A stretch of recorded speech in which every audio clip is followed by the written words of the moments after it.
Welcome, everybody, back to another episode of Wire2Wire Sports Podcast. I'm the NFL genius, Gene Walzak, and in the upper left corner, I got Kent State Zone, Cleveland Zone, College, Cutro. Gents, how you feeling, man? We got a jam-packed show today. Again, I feel like I say this like every couple of weeks here, but like today's show, like I think we hit pretty much everything that I have like a passion for here. I'm excited for this one. How are y'all feeling? I'm fired up. I mean, there's so much to get into. World Series. I mean, this is the when you have the sports. What is it called? The equinox, when you have all the sports that are playing at the same time. NBA opening night, NHL, the World Series, NFL, college football. Like October, the end of October, there's so many great things that happen. A star was born around this time. In the upper right corner, Scholastic Shally, Uncle Shally, Mr. William Shallgross. Must be no coincidence in the mention of that birthday. I can't imagine who it would be. No idea. None. But listen, I just know very important people and things happen around this time. Hey, listen, we might be welcoming another very important person into this world very, very soon. And if we hold on for just 4 more days, they can share a birthday with greatness. That poor child. I'm fired up. I mean, listen, 4 days. Does that sound fair to you, Control? I mean, you're gonna have to not take it up with me. Nothing I can do about that. I feel like you can coach. Well, my coaching is going to be like some of the managers that we've seen in the MLB playoffs so far this year. So not going to be too valuable in that department. I'm just going to be a moral cheerleader in the clubhouse. Wrong move at the wrong time. Yeah, let's take it down now. Let's go. You got to want it. We got a lot to get into tonight. Cottrell, I learned my lesson last week. I will no longer inflect on hot wire again. Without further ado, I bid adieu. All right, so we're going to go on over to the hot wire. A little bit of a different kind of feel this week. We're a little bit lighter on news, so we actually got 2 fun topics here. Second and third, but first things first here, the one big piece of news that did happen this week is that Florida relieved Billy Napier of his head coaching duties. Now, this was something that I feel like we kind of saw it coming at a point. We didn't know when it was going to necessarily be. We even talked about it last week with the Penn State job opening. Even if Florida's job opening happened, like Penn State's still going to be the highest pecking order job there. But this is a move that Florida ultimately decided to make there. Billy Napier hasn't had the success that they've wanted him to have, and so they let him go at this point in the season. Wanted to get your guys' thoughts on the decision to fire him. If there were any names off the top of your head that just, feel like might be a good fit for him, and just ultimately figuring out where the Florida Gators go from here. I don't know. Charlie, why don't you start on this one? Because I just telling the truth here. I don't think he was the worst coach that ran a state university in Florida. But I'm not going to say you're necessarily wrong with that. The only shocking part of it for me is that they fired him after a win. That is not, that's not ordinary. That's not normal. Listen, we've been talking about Billy Napier for 2 years now. So, I mean, like Cottrell said, guy's kind of been on the hot seat off, jumps right back on with a bad loss. Always seems to pull the rabbit out of his ass when he has to kind of get the fans back on his side. But I guess with them being at home and struggling, with the Mississippi State team, who honestly isn't as bad as they have been the last couple of years, I guess they just saw enough. I think they with the trend of Penn State relieving Franklin already, and a couple other jobs coming open. This to me sounds like they were going to do this at the end of the year regardless. They wanted to do it now to start getting out there and have their pick of the litter. and kind of start getting their candidates in a row now versus waiting until the end of the season. I still think Penn State's a better job. I think it's close. Florida does have a really good tradition and a lot of resources and a lot of money. But again, I was just shocked because it came after a win. Alex put it in our group chat, and I thought it was a joke because my reaction was I was like, I swore they won yesterday. But the writing, for lack of a better term, the writing's kind of been on the wall for a while with him. And I think they just want to go a different direction. If you had told me a coach was going to get fired after this weekend's slate I would 100% thought it would have been Mike Norvell, not Billy Napier. I would have thought that Florida State fired their head coach. I don't think Billy Napier is a great coach. But I also don't think that Billy Napier is the worst coach in the state of Florida. So I think that it needed to be done. I think it should have been probably done last season and going into this year. But, after a win, it's kind of wild. No? No, I mean, it's definitely unorthodox to happen after a win. I think with Billy Napier, it was more of a situation of we're just ripping the Band-Aid off. Because I think, like Bill said, with some of these job openings that are out there that we already know, and Florida, yes, it's going to be probably the second best job unless, there's a couple that could potentially happen. Florida State, maybe LSU, depending on how things end up here, that might be better than Florida, but Florida is going to be one of the top places there. So I think this was a decision that was probably made a couple weeks ago. And ultimately it seemed like, because there was so many whispers like behind the scenes of, what was happening and ultimately if they were going to move on from Billy or not there. But to me, it ultimately, I think, came down to the buyout is there. They're going to just take care of that. And they want to actually start preparing now and putting their list together of people that they could potentially come in.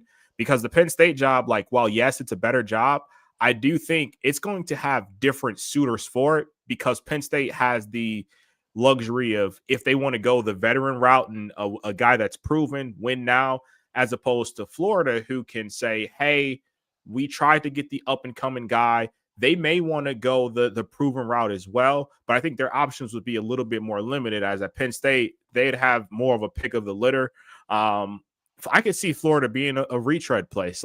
Maybe they go after a guy like James Franklin, because while his success at Penn State didn't make them happy enough to keep him, if he goes there and turns around the program and they're a 9-10 win team every year, eventually they want a natty, yes, but I think Billy Napier has put Florida, I'd argue, in a worse spot than what they were in when he originally got there. So, but they could also go the young up and coming route. Like I said last week, I thought Brian Hartline, this is a good job for him, just with his pipeline down there and the receivers that he goes and gets there. But I think this is just more Florida ripping the Band-Aid off and just saying, hey, we're going to try and talk to as many people as possible. And, maybe we could talk them into coming down to Florida before any of these other jobs potentially pop open. Am I tripping to think that Mike Norvell should have been fired and that Florida State needs to make that move? Me and John Thugs are on the same page. He'll be the next one gone. Next three games are tough. Florida State came out with a pretty definitive statement, basically saying that they're going to roll with him for the rest of the season. Now, to me, if you read between the lines, that's basically just saying, hey, he's going to coach these next 5 weeks, and as soon as that's done, regardless if he goes 5-0 or what happens, we're going to fire him at the end of the season. But we don't want him worrying about, right now, worrying week to week about getting fired. Now, with that said, I think Florida State is also an interesting spot. But I also think that they have I think there's two people right away that just come to mind between Jimbo and Dion. So I think they're a little bit more focused in, and they don't necessarily have to jump the gun to do things, because if they want to make that call, they have the resources and they have the people, at least, that they don't necessarily have to get in the bidding war against, in my opinion. I agree with that. I think Dion is obviously the name on the top of that list, probably. And like you said, with him graduating from there, playing there, I feel like they have a huge head start in their surge because I would be shocked if Dion turned it down. So if that's the route they're going to go, to Cottrell's point, I think they'd rather have him concentrate on coaching, hopefully still get them to a bowl game, make some money at the end of this year, and then when if they're going to pull the trigger, they're going to pull it, and and I think it'll. I don't think it'll be a very long process. That if there's mutual interest from Dion, I think that gets done pretty quick. John Sugg said he wouldn't be surprised if he wanted him to come back to the SEC as Lincoln Riley. I would. That'd be a backwards move for Lincoln Riley. USC is a better job than Florida or Florida State. I would agree with that. Right now, yeah, because I mean he'd have to essentially rebuild to just get back to where USC is not even there yet, but he'd have to rebuild to even get to where USC is. I would say he's failure's not. I mean, he's underachieved at USC though. For sure. I mentioned that earlier in the year. I think that seat's a lot hotter out there than people would like to admit that it is. Okay. I don't think it's hot at all. I think he had a shot this year to kind of make a lot of it go away, and if they didn't just absolutely fold like a lawn chair Saturday, I think they would have been a really good spot for the rest of the year, but that didn't happen. I mean, look, Notre Dame's a good team, right? After going 0-2, they won 5 straight. Don't get Bill started on Notre Dame. Not doing it. Not doing it. Jeremiah Love is 24 for 228. Did you watch the game? No. I watched every second of the game. Go watch the game, and then we can talk about it. USC should have won that game by 14. All right. Notre Dame is fool's gold. They are my pick this year to be fool's gold. All right, what's next? All right, gents. So kind of alluded to it when we first got in the hot wire here. Light news week. Well, we got a light UFC card week as well. So instead of giving it its own separate topic where we're going over everything, I figured this is the perfect place to just slide it right on in. And I do have the full main event card here as well. So wanted to throw this in here, get some thoughts, reactions. We go over every numbered UFC event. So while this card is a little underwhelming, got to talk about it.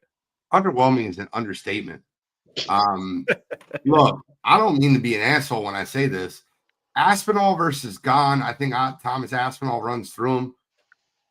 Mackenzie Dern fighting for the title being the co-main event is laughable at best. And then you're going to see Umar run through Mario Batista. Like, I don't think the card's entertaining. I don't think it's fun to watch. I'll watch it because I'm a degenerate, but I don't want to lie to you and tell you that I'm excited about it. This card is almost fool's gold in the sense that there's a lot of big names.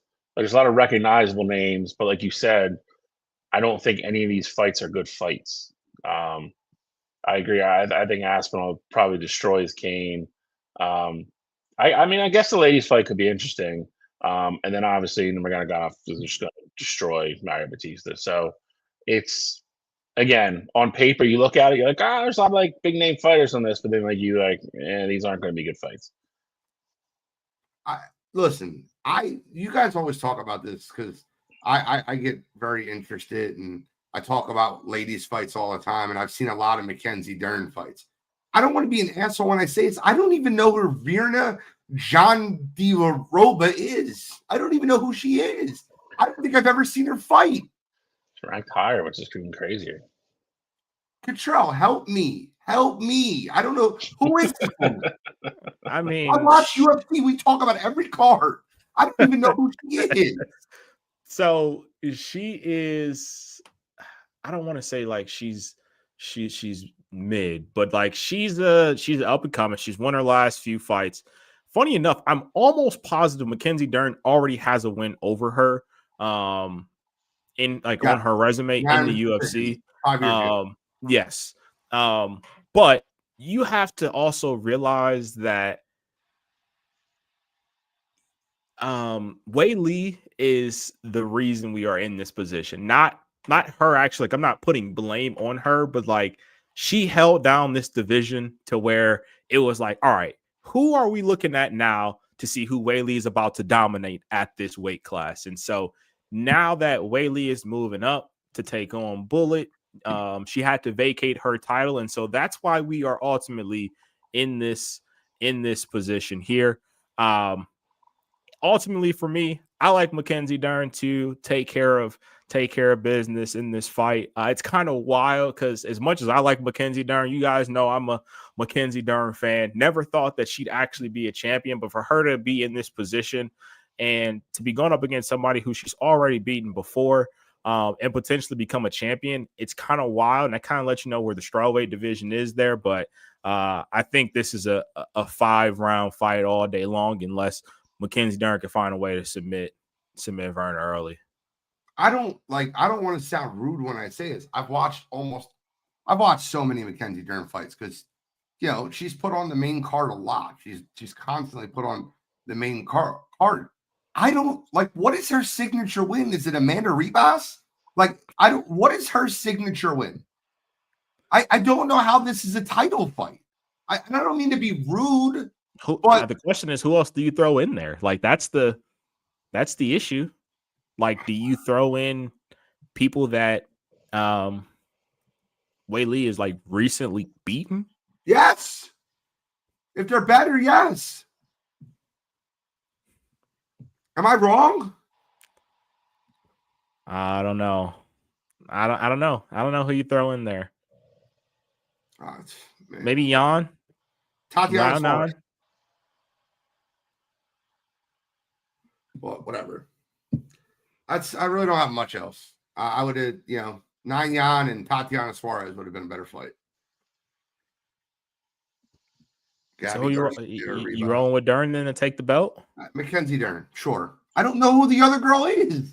How can I pick her? I don't even know who she is. And that's crazy for me. You guys are always like the women fighters. Gene knows the women fighters. You're always like, and I don't know who this woman is. I just remember when this fight got announced, seeing that they had already fought and saw that Mackenzie had got a win against her. So I got Mackenzie Dern. I have Thomas Aspinall. I don't really know. Like, I hate that UFC does this. This should not be a numbered card. Put it on a fight night and call it a day. I mean, they're just making the Saudis happy for all the money they pay UFC to come over there. Yeah, they're like, I can imagine the sales point. We're gonna have 2 title fights, a world heavyweight championship. Like, this is all for you. Exactly what they did, though. This is the 2 p.m. card too. So yep, coming middle afternoon. Play some softball. All right. Well, I'm also rolling with Tom Aspinall in the main event. And I told you I'm going Mackenzie Dern. Mackenzie Dern by decision. I'll go Tom Aspinall, 3rd round TKO. Think he gets the stoppage, some ground and pound, and gets Cyril Gane up out of there. Cyril Gane, I'm not kidding with you. You ever see somebody fight or sit in a situation where you just lose a ton of respect for them? Yeah. Listen, I know John Jones is a much better fighter than Cyril Gane. Like, I fully understand that. I watched him fight Cyril Gane. I was just like, Cyril Gane just cowered. He's like, oh, fall over here. It wasn't even an effort. Bill, who you rolling with? I'm Aspinall and Dern. Gane is the guy that gets to this fight every time, and the Gene's point, then shrinks and disappears, and then goes back down the ladder and comes back up and then does it again. So I think Aspinall stops him in the 2nd round. And again, if Gene doesn't know who a woman fighter is, I sure as hell don't. So I'm going with the woman that I do know in the fight, which is Mackenzie Dern. Fair enough. Well, now we're going to go ahead and go over to college basketball. The season is among us, and don't want to necessarily go full-fledged preview here, just because, you know, it's such a long season and we really have no clue what to expect there. I feel like we really get going in college basketball like once the new year hits, but just wanted to kind of throw it out there. I didn't know if there was any teams that you guys were looking forward to seeing, early on in the season here. I do have the top 25 here as well, if you guys just want to take a quick look at that as well. But wanted to get your thoughts, originally on college basketball season being back. I mean, I'm excited for it. I do want to ask a question, and this is going to sound really rude. This is going to sound rude, and I don't want it to sound rude. When does the women's college basketball season start? I think they started maybe a few more weeks. I mean, I know they start afterwards, but my point is no one cares anymore. Am I wrong? I wouldn't go that far, but yeah, I wouldn't say that. I mean, no juju, no, like none of it. When does it start? Do you know? I understand what you're getting at, and part of me agrees with you. I would also say I feel like this is still kind of like normal. I think they start like a week or so after the men, somewhere around there. Week or two, yeah. But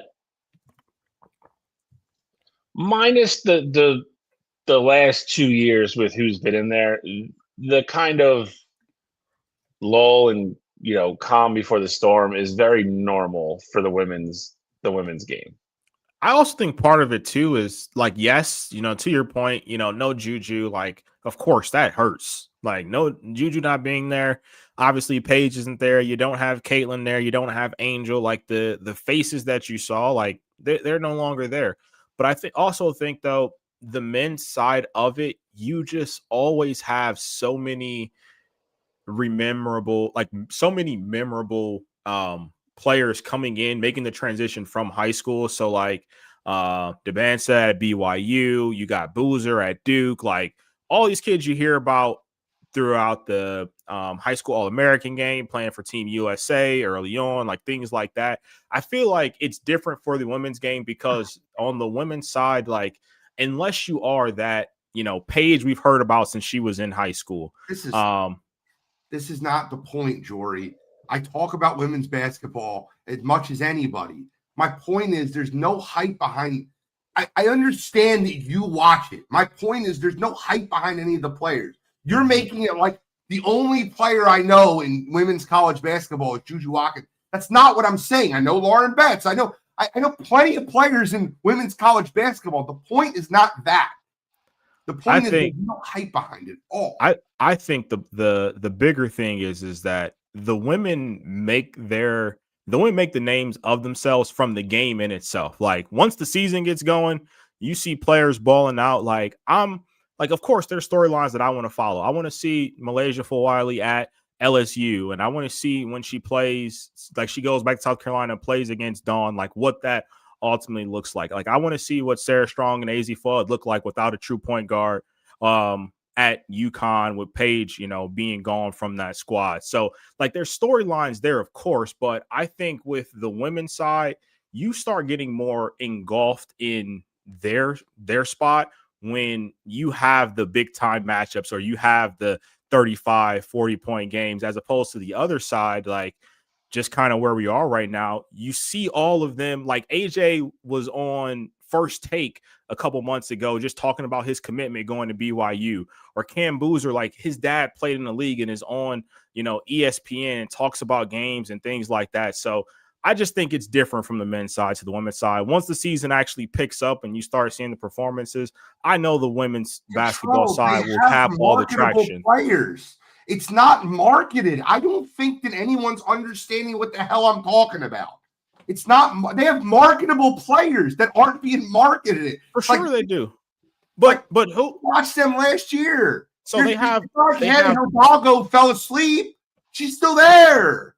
But even last year, though, outside, of course, her plays is one thing, but outside of the play, like I'm talking like commercials and stuff like that. Like Hidalgo wasn't one of those players. Like Lauren Betts was. She was. I'm gonna get off the women thing. I knew it was gonna come off rude, and I wasn't trying for it to come off rude. I will say this. Can I just back to the men's? This St. John's are they an NBA team at this point? They just delete their whole roster and then grab 10 more transfers. They have 8 transfers. They're all the whole starting 5 for transfers. I will say this. Transfer portal, you could argue, is more important in men's basketball than it even is in college football. And Patino's made no bones about it since he got there. He said he's not really going to recruit. He's going to go in. He's going to recruit and get kids that he wants, that he thinks he can get, and then he's just going to be in the portal every offseason. That's what he's going to do. He wants this type of kids that he can coach, and he's made no bones about it. That's how he's going to build his team every year. It's crazy, but I mean, it's the world we live in right now. I love the Bryce Hopkins move. I'm just being honest with you. I love that move for them. I think he, the kid from Providence. I watched him play Nova. Man, good ball player. Very good. I saw Nova Providence in person last year. St. John's, yeah. I mean, they're gonna be experienced. Purdue. I mean, I feel like we go through this every year at Purdue. Houston, number 2, the perennial bridesmaid. Florida, UConn being 3-4 with what they lost is interesting. And then that next row, I think there's a lot of good teams in the top 25 this year.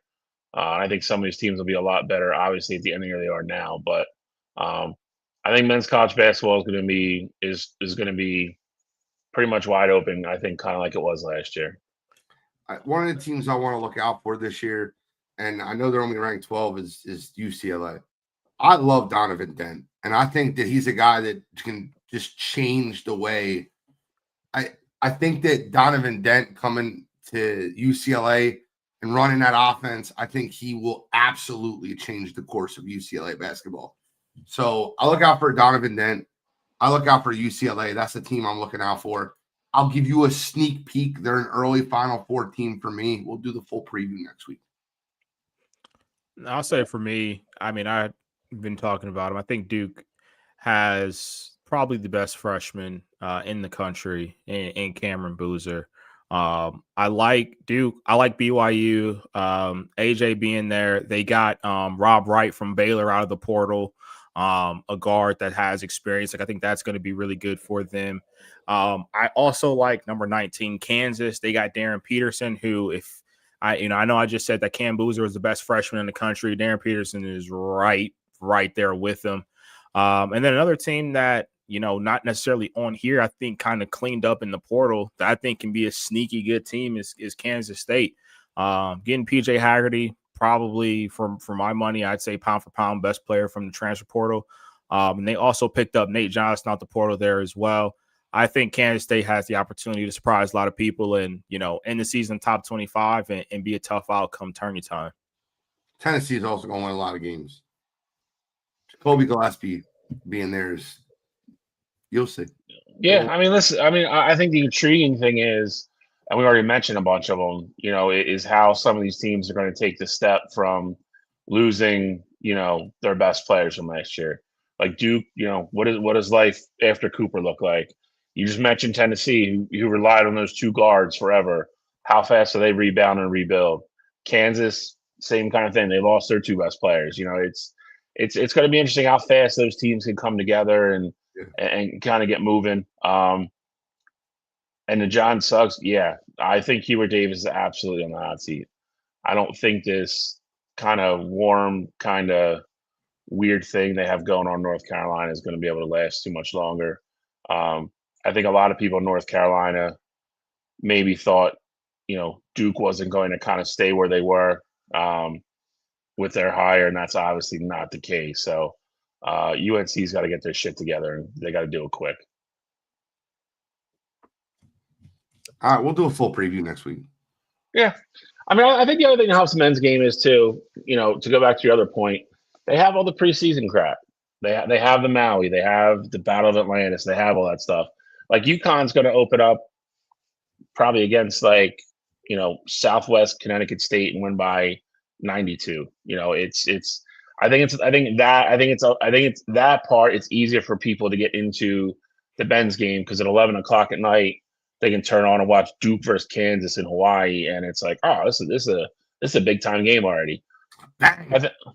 Well, yeah. I mean, and it's like I said, I'm, nothing against anybody, but I'm not watching Connecticut win by 80 against a team, that they're wanting to be a spread or a money line on. So looking forward to it. World Series starts Friday night. right. Yep.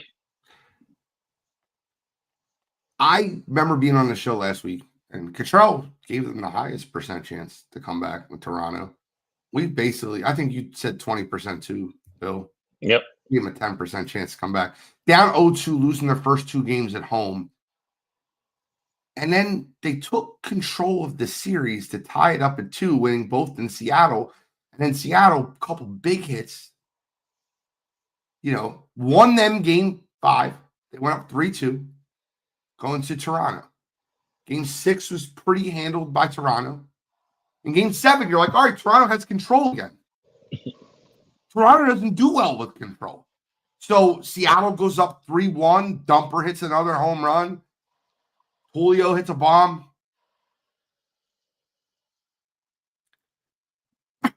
Poor management in baseball Rampant. is rampant. It's crazy how I watch. Look, I'm just a Joe Schmo from the couch, like I am, right? But I refuse to believe that I can't do a better job than some of these assholes. Wouldn't argue that. I refuse to believe it. You got a guy in your bullpen. It's their second and third. They bunt the guy over. His second and third, there's 1 out. You're up 2 runs. You got a guy in your bullpen, Andres Munoz, who has pitched great for you guys. Great. He's sitting in your bullpen, and you refuse to go with him. You stick with the guy that's already. I was baffled watching that game. And Bizzardo hangs him a slider, and George Springer didn't miss it. He didn't miss it. And it was very obvious that he was struggling a little bit with his control. He was missing his mark multiple times. Even though he didn't walk a guy, you could see he was missing down the middle of the plate. George Springer just didn't let him off the hook. George Springer did not miss. Listen, I've been a proponent. I'm an old school guy. There's no ifs, ands, or buts. I think analytics has a place in baseball.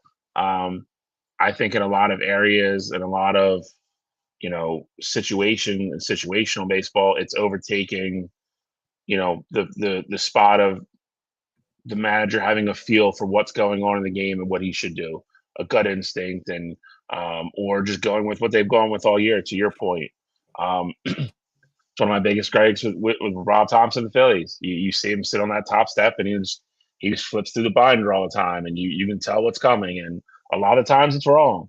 I don't care what a computer spits out, the percentages are, the odds are. Baseball is a very important sport in regards to what Gene was talking about.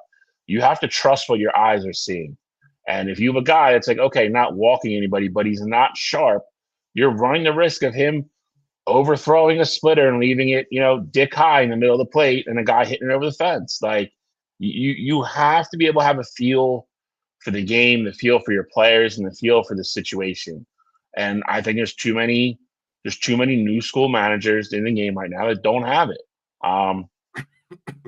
You're relying on a bunch of, you're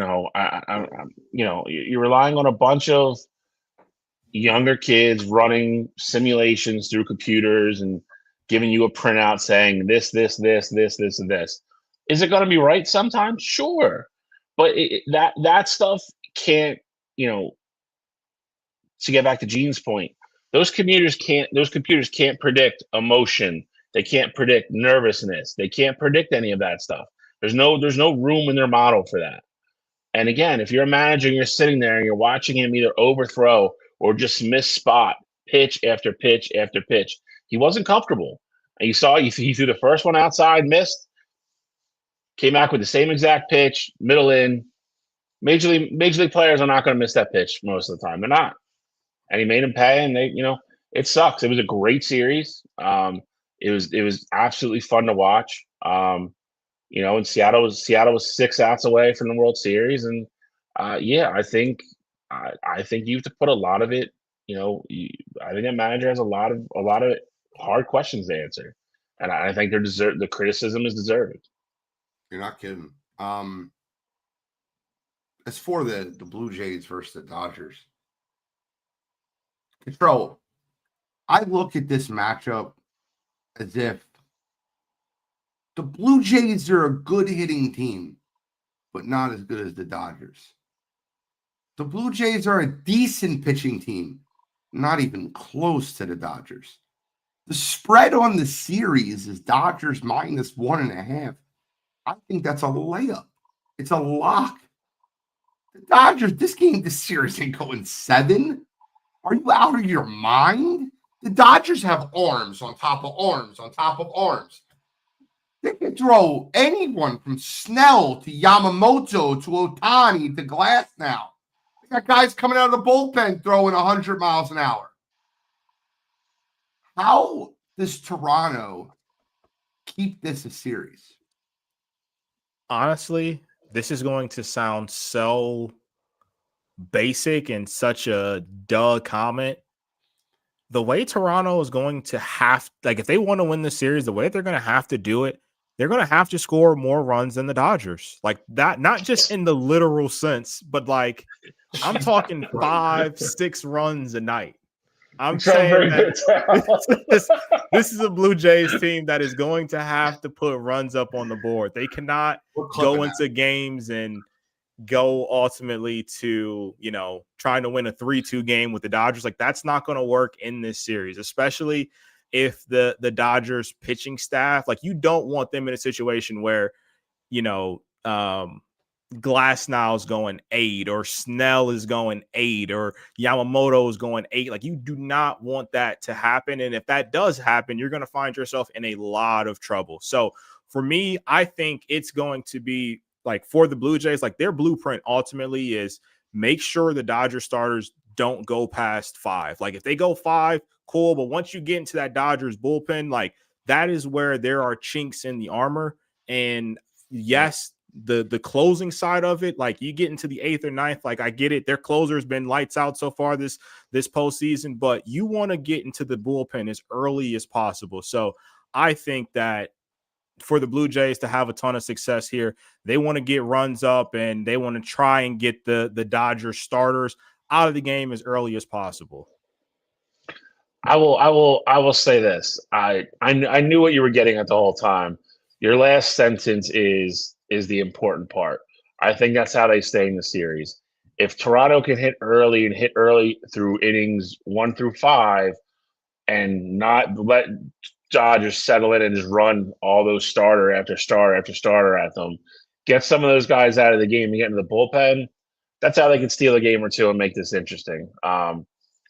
My other concern is I just don't know if Toronto has the pitching. I don't know if Max Scherzer can pull one more out of his ass. They got Gausman, who's been pretty solid all year, but I don't know. I don't know how long overall we think Shohei is going to kind of be off.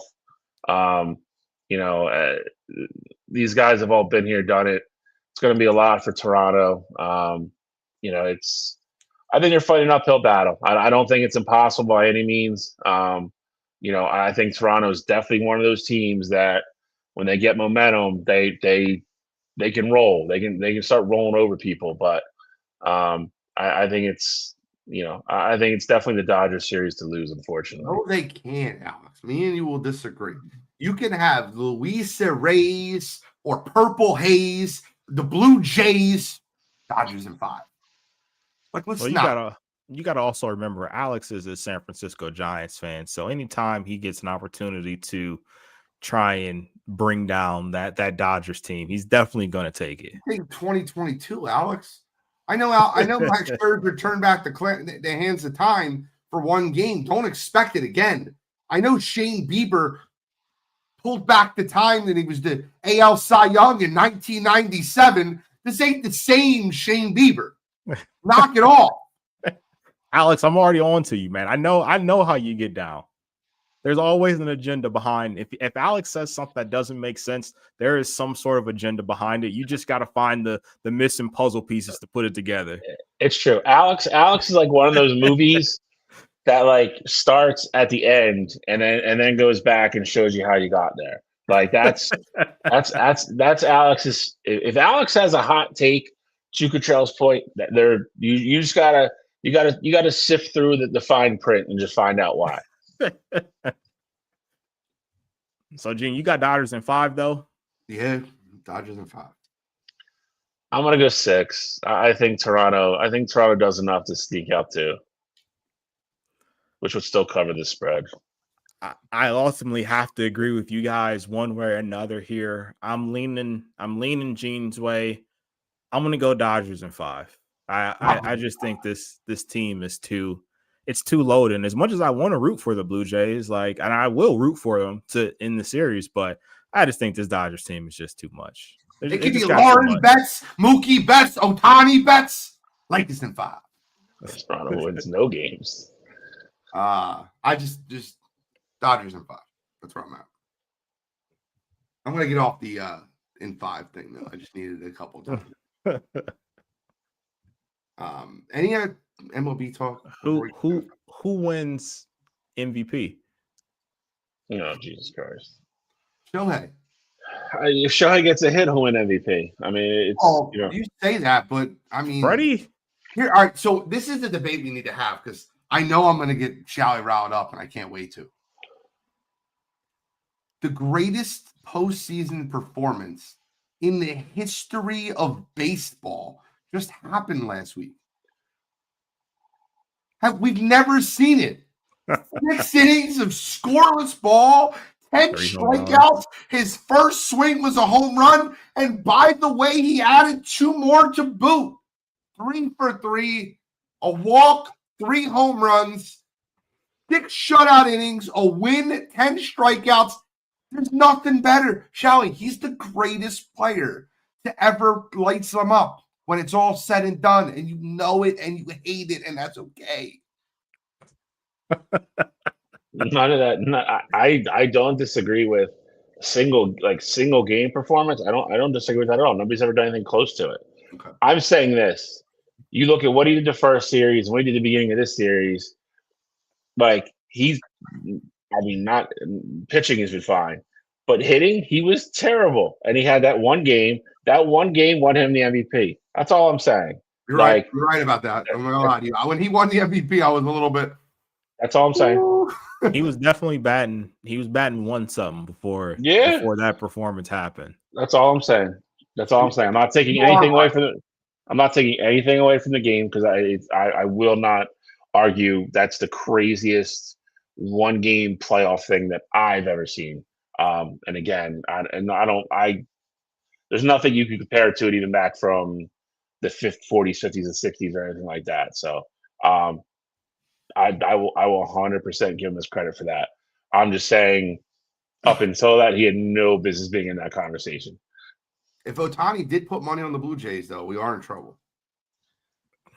Well, you gotta get some of that $23 million back. His interpreter did it. Yeah, just use his name. By the way, listen. Should be in jail.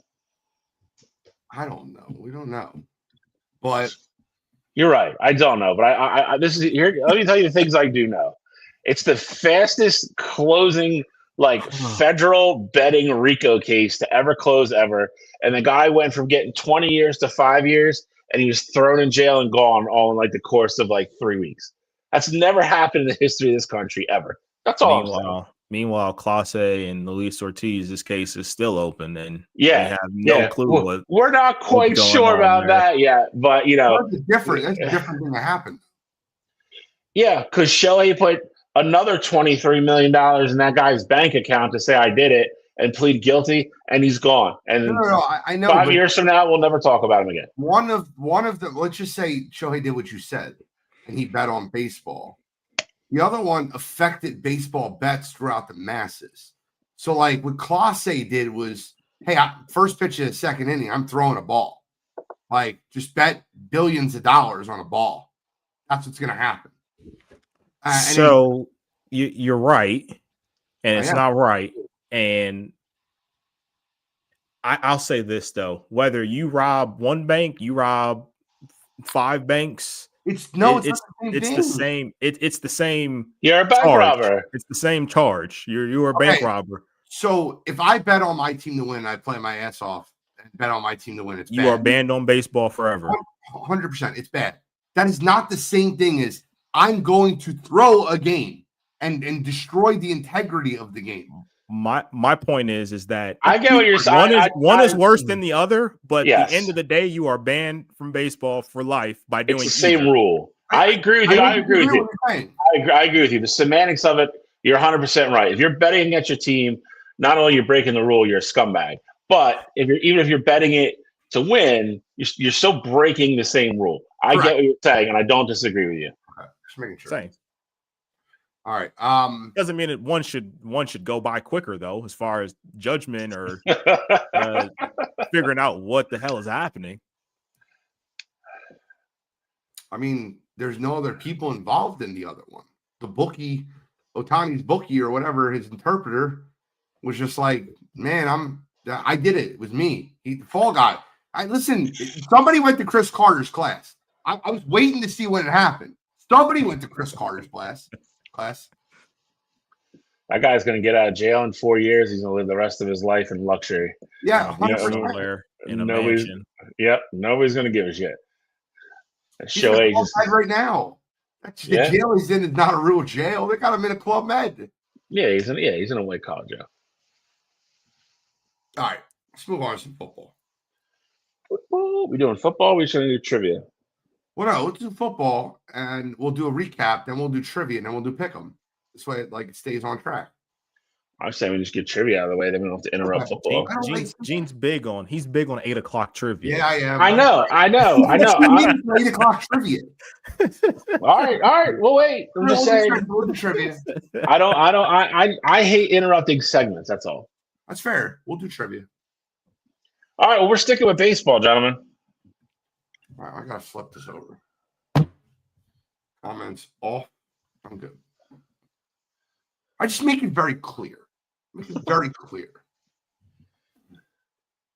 Here we go. Let's go. Top 10 RBI leaders in playoff baseball history. Ooh. Okay. They are all household names. They're totals though. What do you mean? So it's not like per season or one season. Nope, career. Okay, so postseason. All right, so it's teams that made the postseason a lot. Mm-hmm. Okay. And a lot of the people outside the top 10 are also big names. So in case we get into a tie, I will just simply say they're not in the top 10. Okay, I mean that's fair. Gene won, so Gene's up. I'm just gonna go with guys that played a lot of games in the postseason. I don't necessarily think this is give me Derek Jeter. Derek Jeter is number 6 with 61. Just to give you a little bit of a. I appreciate that. I kind of need that. How many did he have? You said 61. Okay. Derek Jeter was the first person that came to mind for me as well. I'll go with Alex Rodriguez. Not on the list. Ironically, I was very proud of myself that I got number one. Before I looked this up, I had a good idea who was number 1, and I was actually right. Okay. Altuve.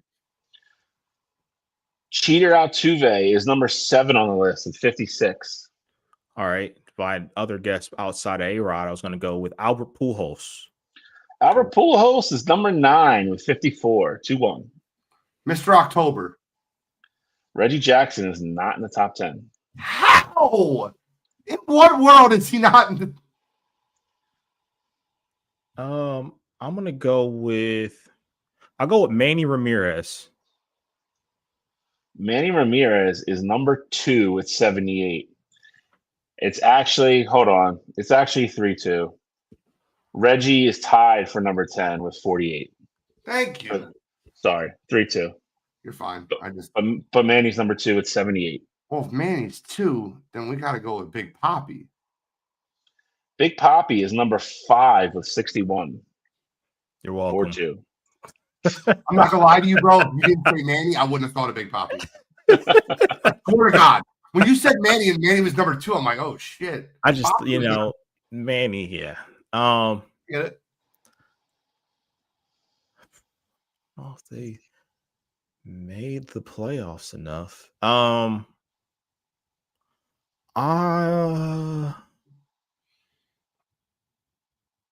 See, bouncing through some people here.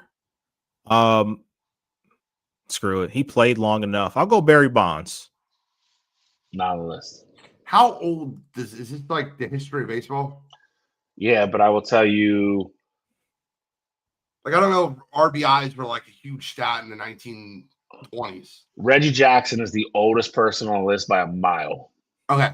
That's exactly. Everybody else in the top 10 is our generation. I'm just making sure because like Garrick and Ruth were about to come out of my mouth, so I'm just double checking. All right, so I think I got another one. I'll go with Bregman. It's been in the postseason forever. Alex Bregman is number 8 with 55. Oh, brother. So Gene's at 5. Gene's dormy.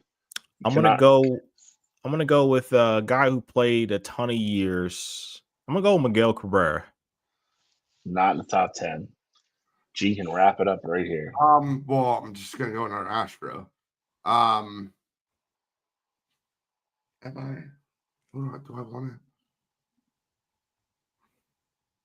I'm not doing that for just the sake of him breaking my heart. He knows exactly what I'm thinking right now. Give me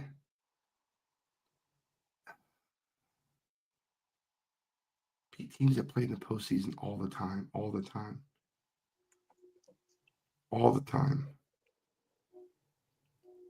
We're missing number 1.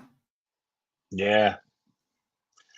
You need number 1, number 3, number 4.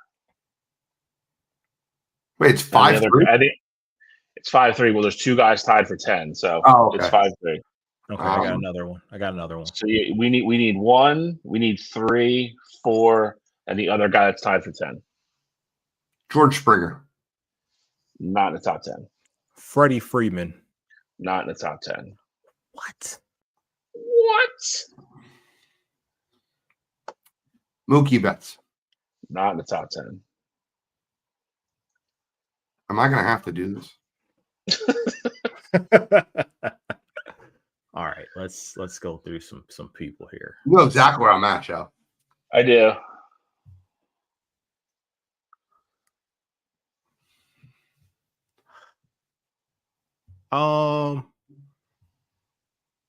I'll go with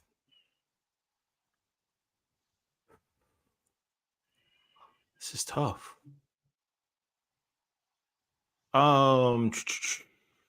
Bryce Harper. Not on the list. Is Jordan on the list? He is not. Okay. Kind of glad he's not. He's not been there as long. That's why he's younger. He's closer than we would like him to be. I just found him. I figured he would be. That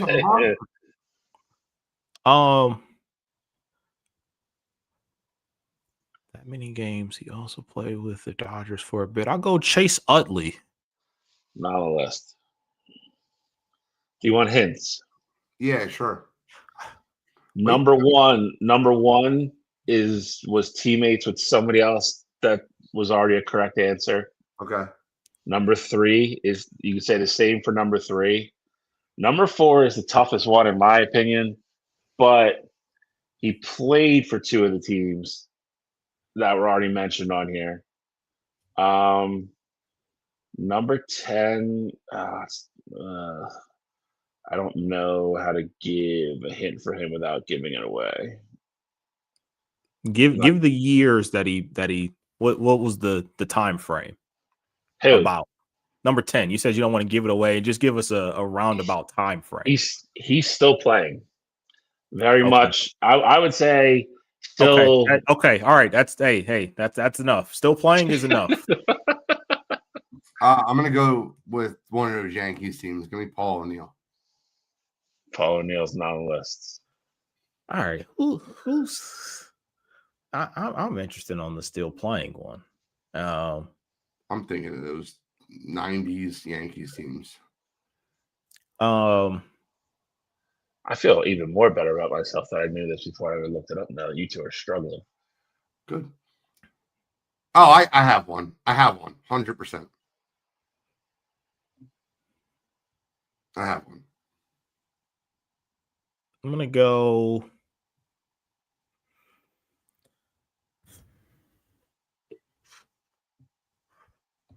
Still playing. I want to get the still playing one.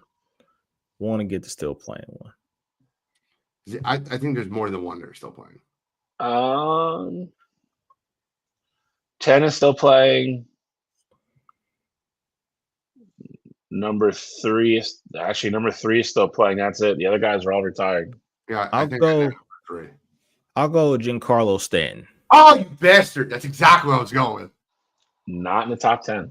Okay. I hate when I steal your answer and they're not there, because then you would have just. I was 100% like, I know one. Playoff Giancarlo. In my mind, that was it. Okay.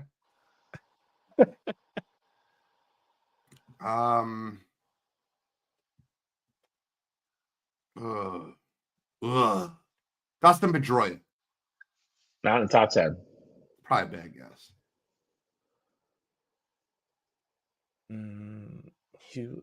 Then the other hint was that they were on a team that players that are already mentioned. Yeah, already mentioned. So you got those are how many missing one? This is probably a bad guess. I'll go Jason Varitek. Not in the top 10. Bernie Williams. Bernie Williams is number 1 with 80. It hit me like a truck. When you said Paul O'Neill, I was like, he's that's close. Exactly. I screwed that up. Next one's gonna be Nomar. Nomar's not here. So here's a 10. Okay.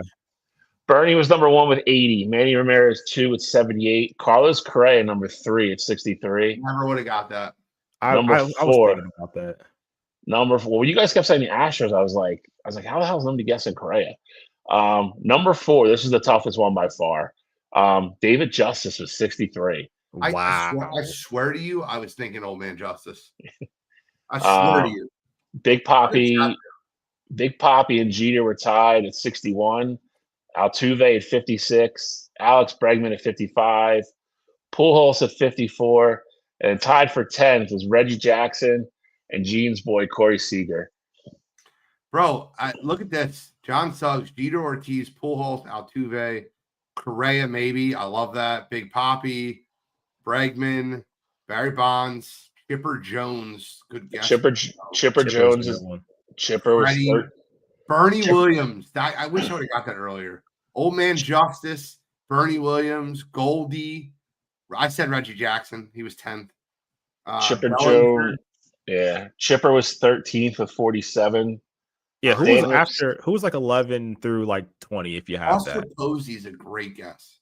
So Springer and Chipper are tied after Reggie and Seager. Stan had 44. Justin Turner with 42. Shane Victorino with 42. Oh my God, I love me some Shane. Grand slam off of CC Sabathia. Was that game? Carlos Beltran with 42. Edmonds with 42. Posada with 42. Jordan's number 20 with 41. Aaron Judge is 41. Lance Berkman 41. A-Rod 41. Mookie Betts 40. And then rounding out the top 25, the first old guy, which is this is a crazy stat when you think about it. The first old great on this list is number 25, Mickey Mantle with 40. Where was Giancarlo? 14. That's why. There's definitely some names. Posada being on there didn't cross my mind, but makes sense. That Yankees lineup was so. That Yankees lineup. I know I said Paul O'Neill before Bernie Williams. That was a brain fart. It was a brain fart. Going Knoblaw to Jeter to Bernie to O'Neal and Justice. Like that lineup was ridiculous. Old man Justice was the man. The Yankees are still paying him so much to not be on their payroll. I'm just kidding. That's what the Yankees think about you.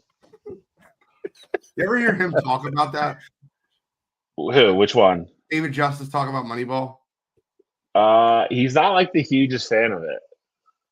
No, he goes, they don't talk about how many great players were on that team, like Hudson and Mulder and Zito. Like they had like Zito, an all-star pitching staff. Yeah, they had Tejada at short. They had Eric Chavez at third.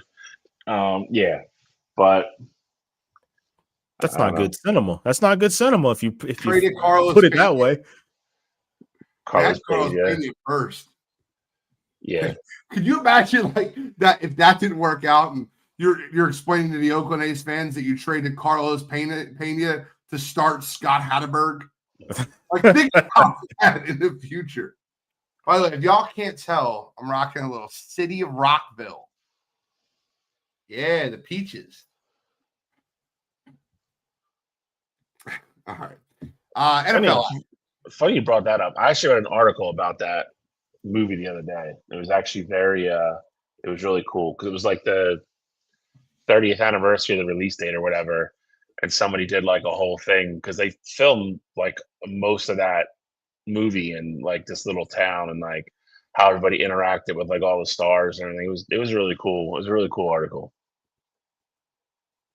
I want to get in the NFL. Do it. And I think the part of the NFL that I want to get into is just like some crazy occurrences this last week. And one of those crazy occurrences, I'll start with this one because we didn't get a chance to talk about it, was the Unk Bowl, the Icy Hot Bowl. Joe Flacco turning back the hands of time, 31 of 47, 342 and 3 touchdowns, and beating the Steelers. And by the way, Aaron Rodgers played a hell of a game. You give credit where credit's due. He was 23 of 34 for 4 touchdowns. Threw a bad pick. Still an awful pick. Awful pick. You're right. But that was a great football game. Flacco. Best Amazon Prime game this year. For sure. Oh, by far. And Flacco was running off the old like 1992 Madden playbook though. It was hilarious. Pass left to Chase. I mean, yeah, it was just. That's right to Chase. Is Jamar Chase right there? Oh yeah, okay. We're gonna throw him the ball. Pass short left to Chase this time. And then he ran a read option late in the game to ultimately help kind of seal it, which was insane because that is 100% the last thing that I would have ever expected. Joe Flacco going for 11 on a read option, pick up a first down there. But you talk about Moneyball, like it almost feels like Cleveland is trying to be Moneyball here. Like you trade Joe Flacco, who granted we see he could still play. He wasn't doing much in Cleveland, but you give him to the Bengals, and it's like their GM is basically forcing the young rookies to be from 1 and 2. Like, oh, you don't want to play Gabriel, you don't want to play Shador. We're gonna trade Flacco. Flacco doesn't play for us. He's hopping on the train. He's going down to Cincinnati to start. I'm sorry to say this, Cottrell. Cleveland is a place where quarterbacks go to die. I mean, it's no reason to be sorry there. I mean, that's everybody at this point. Everything's worse. You're right. We're not. There's nothing to argue about there. You're 100% right. Baker's an MVP candidate. There it is. Yeah. Here we go. I knew that was coming. How to play football. Joe Flacco goes to Cleveland. He's washed. He leaves Cleveland. He throws for 350 yards. It's just something's wrong. And here's the thing, right? Cottrell will back me up on this too. I think Andrew Berry is a great GM. Yes. If you go through the Browns draft picks of the last 6 years, they've drafted insanely well. They have so many players in their prime. Like, just think 7 years ago, 8 years ago. They had prime Nick Chubb, prime Denzel Ward. Like, they're all homegrown players.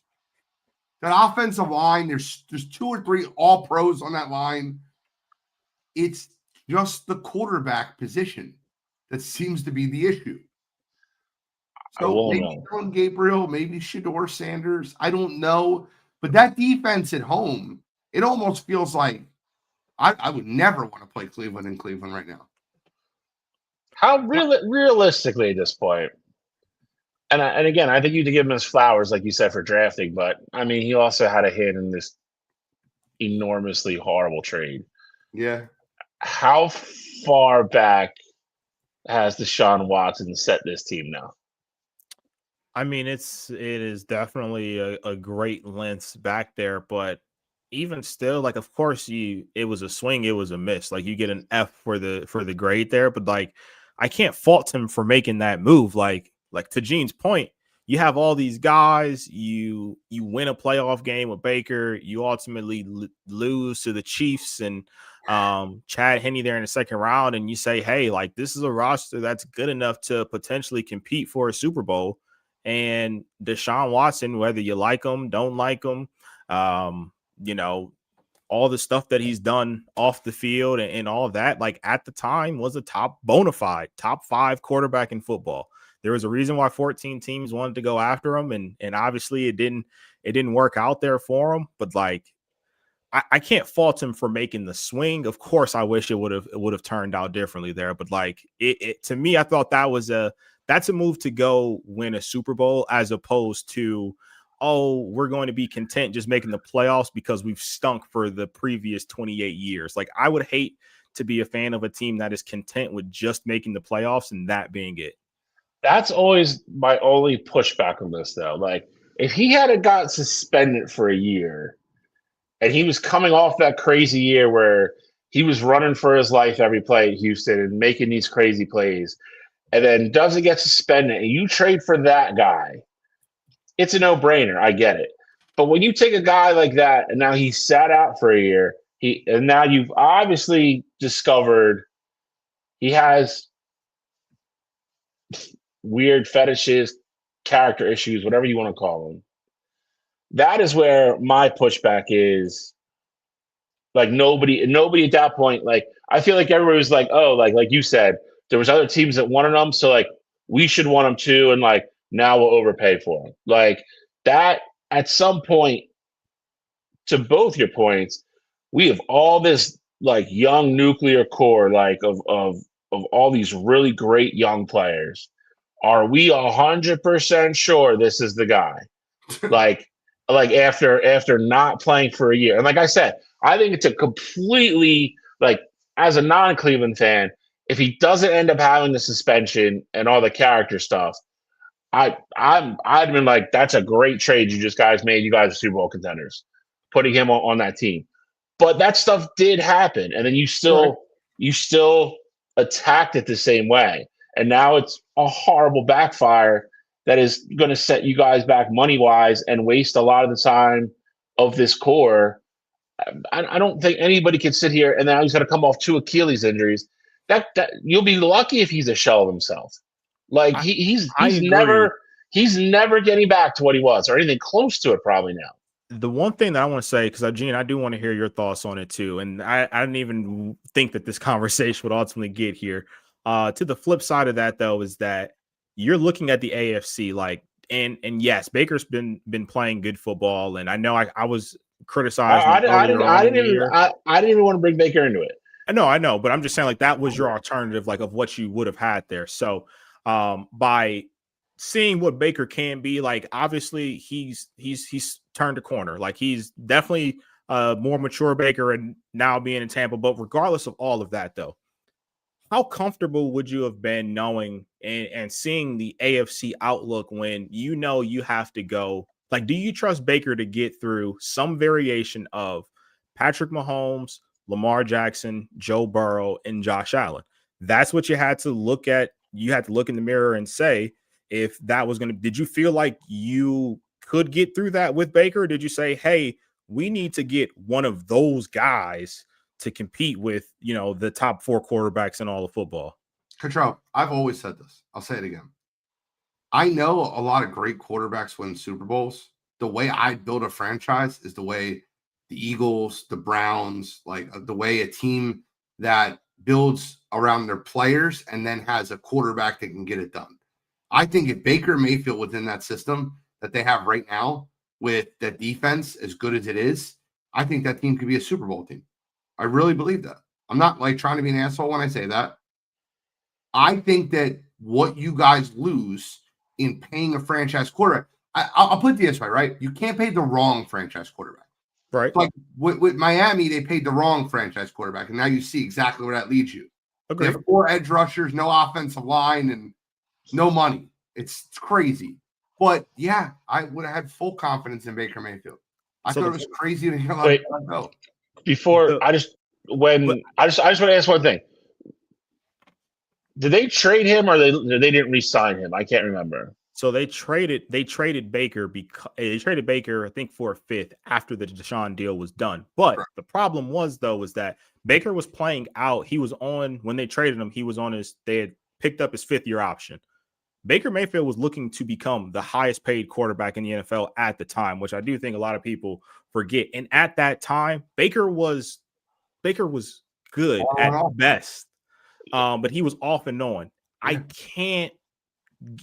To your point, Gene, about paying the wrong quarterback, I was so against giving Baker at that time. I think it was like $40 million a year. Like I was so like vehemently against that because I thought you talk about, that being a team that can win a Super Bowl. I didn't want to become Dallas where we're overpaying a quarterback and we have these players around that eventually we're not going to be able to keep. Like, who knows? And hindsight is 2020.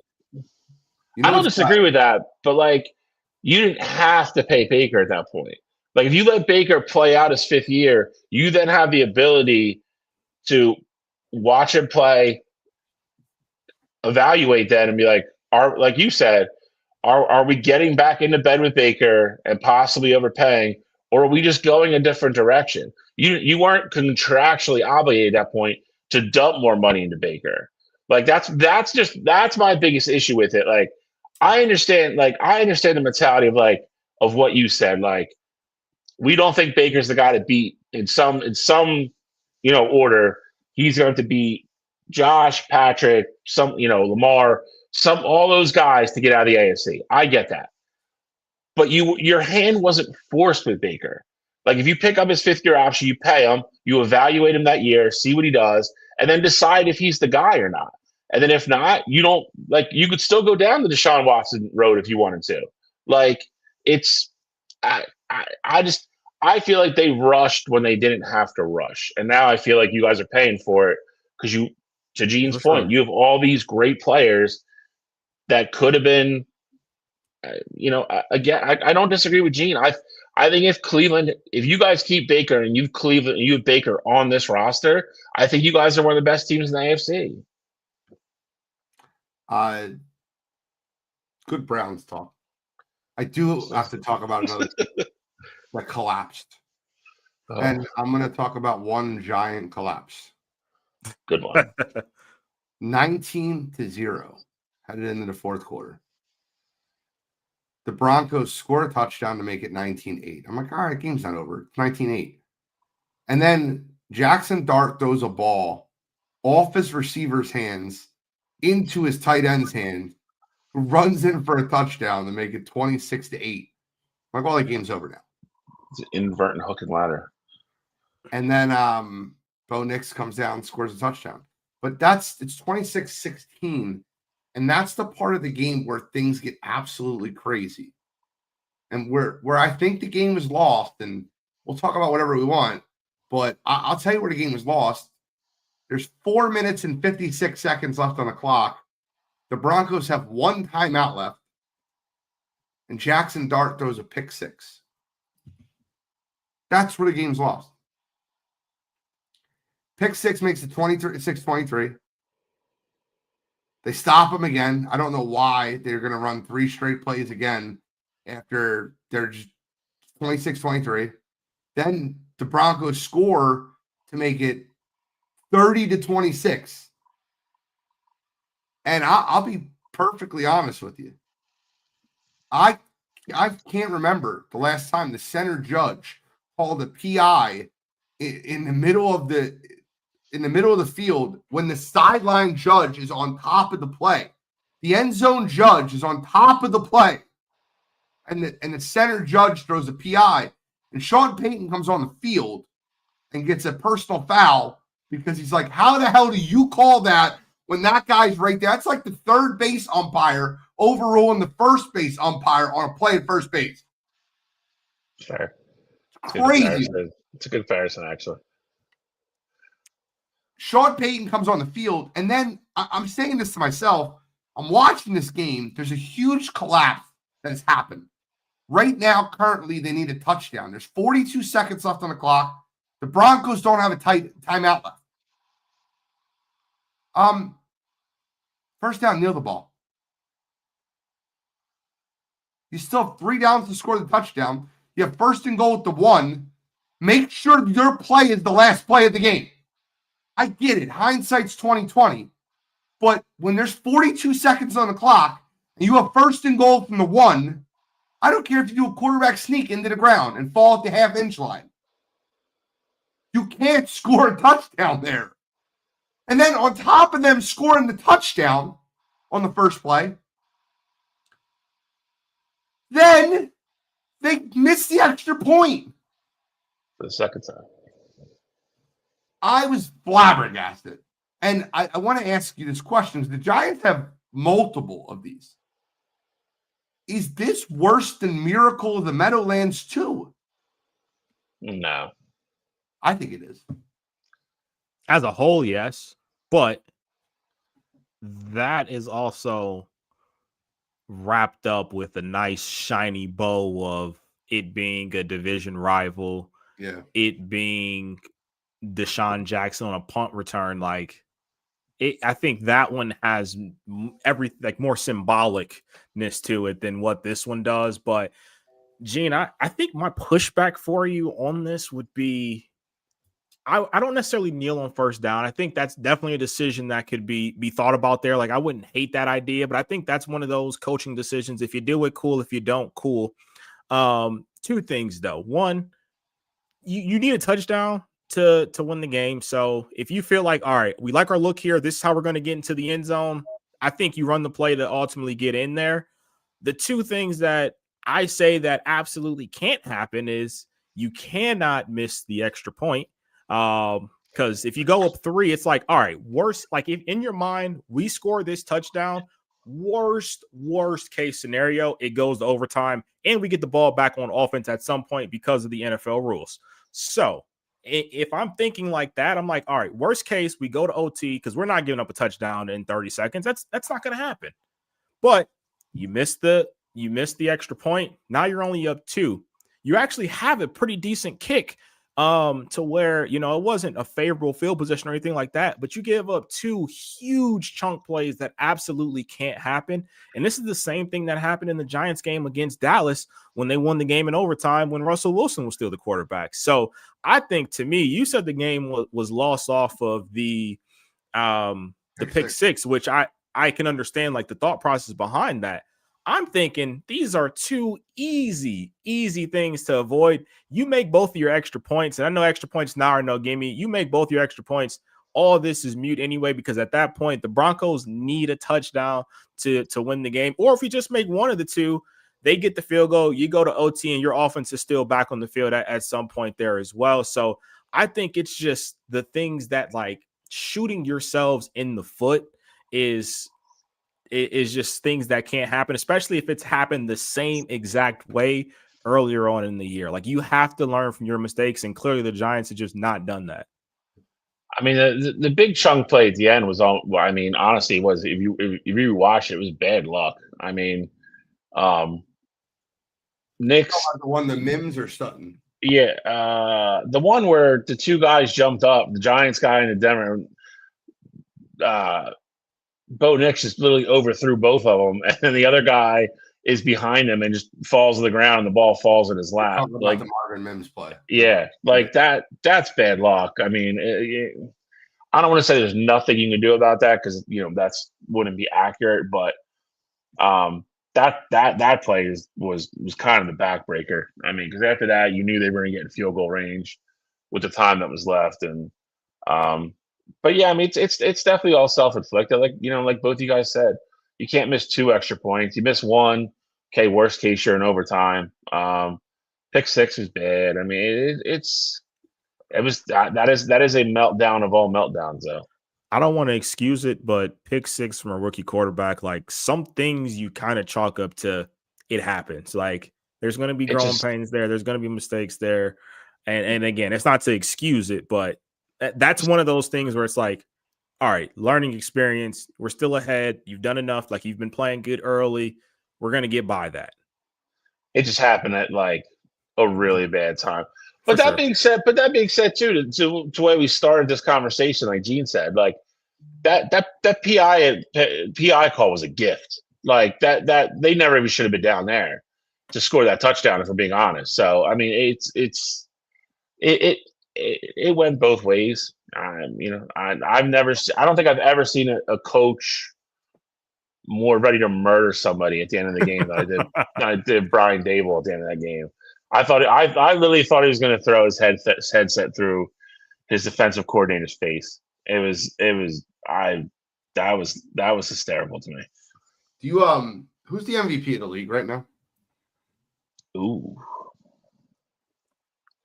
We got to get into pick 'em. We got a lot more to get into, but I wanted to get this conversation piece out. Jackson Smith and Jigba. Oh, come on, bro. Let's stop. I know he's the offensive player of the year, but like, who's the MVP of the league? I mean, that's what I think. Baker was the leader. Baker was the leader in the clubhouse, but he had that game, and not going to just go by it, act like it didn't happen. He's going to get a little bit of a pass just because nobody's playing, but JSN's going to have an opportunity to win the Triple Crown. And I don't think any of the quarterbacks have been playing that. Patrick Mahomes. You want to go quarterback? I'll go Patrick Mahomes. I was just gonna say, I hate that like Josh kind of fell off. Lamar's been hurt. Jalen hasn't been great. And the resurgent Chiefs all of a sudden now. I feel like that's where we're gonna go. Yeah, I'm not doing that. I'm going with Indiana Jones. Bro, there will be. That's back in football. He scores 3 touchdowns a game. I was gonna say. I mean, Jonathan Taylor might be the offensive player of the year, and Jigba's not. Okay, so Patrick Mahomes has 1,800 yards passing. Daniel Jones has 1,790. Patrick Mahomes is a 102 quarterback rating. Daniel Jones is a 105.9 quarterback rating. Patrick Mahomes has 14 touchdowns and 2 interceptions. Daniel Jones has 10 touchdowns and 3 interceptions. That sounds like Patrick Mahomes has better numbers. Patrick Mahomes is 4-3, and Daniel Jones is 6-1. Better, okay. MVP's better team record. All right. I'm going Indiana Jones. He's the most valuable player. If they had Anthony Richardson, they'd be 1-6. He's not the most valuable player when Jonathan Taylor's playing like that. I think it's Daniel Jones, Baker Mayfield, Patrick Mahomes. Odds on this? Baker and Daniel Jones are, in my opinion. Eagles Giants this week. I'm going to be very clear. I want to just put it on the record. Super nervous, especially after what just happened last week. I do want to give Jalen Hurts his credit because everyone says he can't throw the football, but threw the ball for perfect passer rating, over 300 yards versus Brian Flores defense. And I will not give Kevin Batul credit for 2 of those 3 touchdown passes. One of them was a broken play. Daniel Jones is 8th right now. In odds? Yep, plus 2,200. Goes Patrick plus 125, Josh Allen plus 350, Drake May plus 700, Baker plus 900. Stafford plus. The MVP odds right now are projecting. They're projecting on bets. They're not like telling you who the MVP is right now. No, I know, but plus 125 right now is nuts. I agree. Stafford plus 1,200, Goff plus 18, Dak plus 22, Daniel Jones plus 22.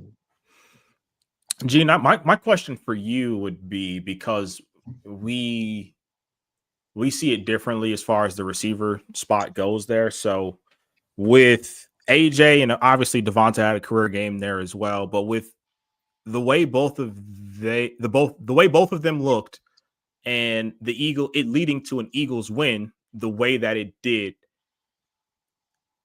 can you at least understand where AJ comes from with his frustration at times? Not saying he goes about it the right way, but can you at least understand it with the way that offense looked in that game and the result that happened?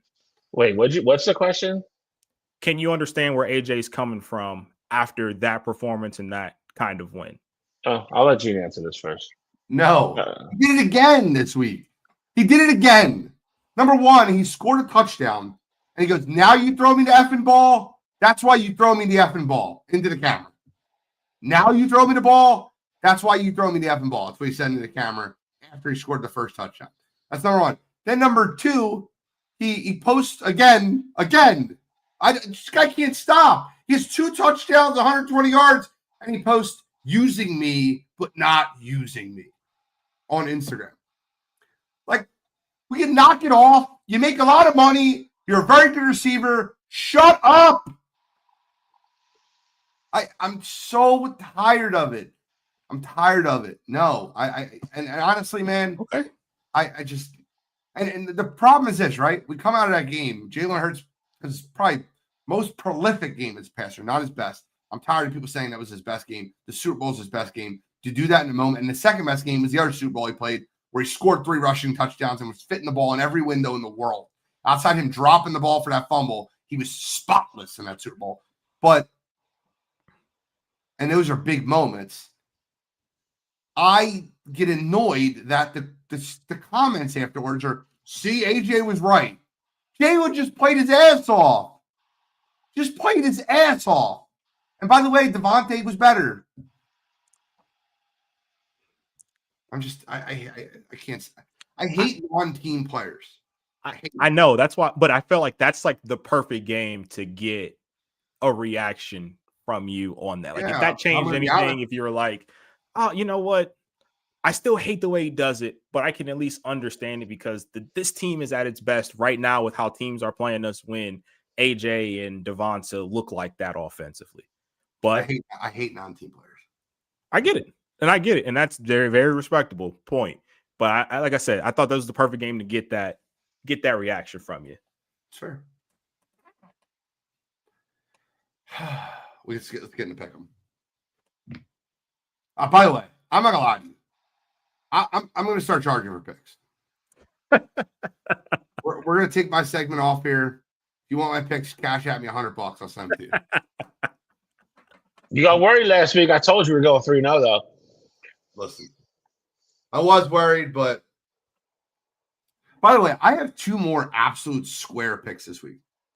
2 of my 3 picks this week are absolute square picks, and the other one is breaking my cardinal rule. Uh-oh.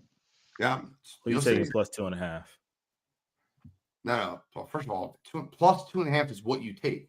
I mean, you're taking minus 2.5. Right. You want 2.5, 6.5, 9.5, and you want to buy 3 minus 3.5, 7.5, and 10.5. Sorry. Control. What do you got? All right. So I got a few games that are kind of ugly here.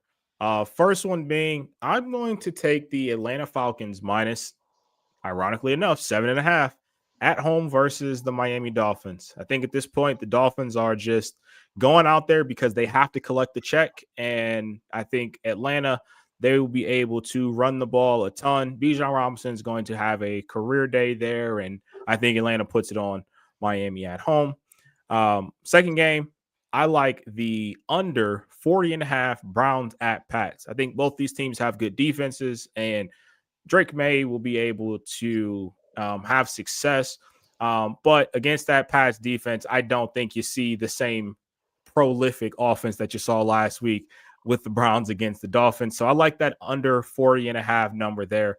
Last game, something is just sticking out to me. Baker's injury, where he's been limited in practice. Mike Evans is pretty much going to be out for the year with the broken clavicle. I like the Saints at home plus 4.5 versus the Bucks. To me, this game just screams last second. If Baker plays last second drive where gets them in field goal range, and they win it at the end there. But Saints haven't been able to stockpile wins, but offensively, they've been able to put up some points or at least move the football there. So I like the Saints plus 4.5 at home. Okay. All right. Burn me the first time. I'm going back to it again based upon, I think, how great they looked this last week. I think you're going to see them throw the ball down the field more. Not just because of AJ, just in general. I'm taking the Eagles minus 7.5 at home. I think they get revenge. I think their asses are in gear. I think they're good to go there. Second game, I'm going to take the same one Cottrell did, but I'm just taking New England minus 7.5 on the spread. I think it's a lower scoring game. I don't disagree with them. But I think at home, I think Drake May's just going to have the ball too many opportunities. I mean, they win. Washington might be the only team that's more banged up than Tampa Bay right now with quarterbacks, skill players, everybody hurt. Kansas City's kind of found a different gear, kind of looking a little bit normal again. I'll take Kansas City minus 11.5 at home.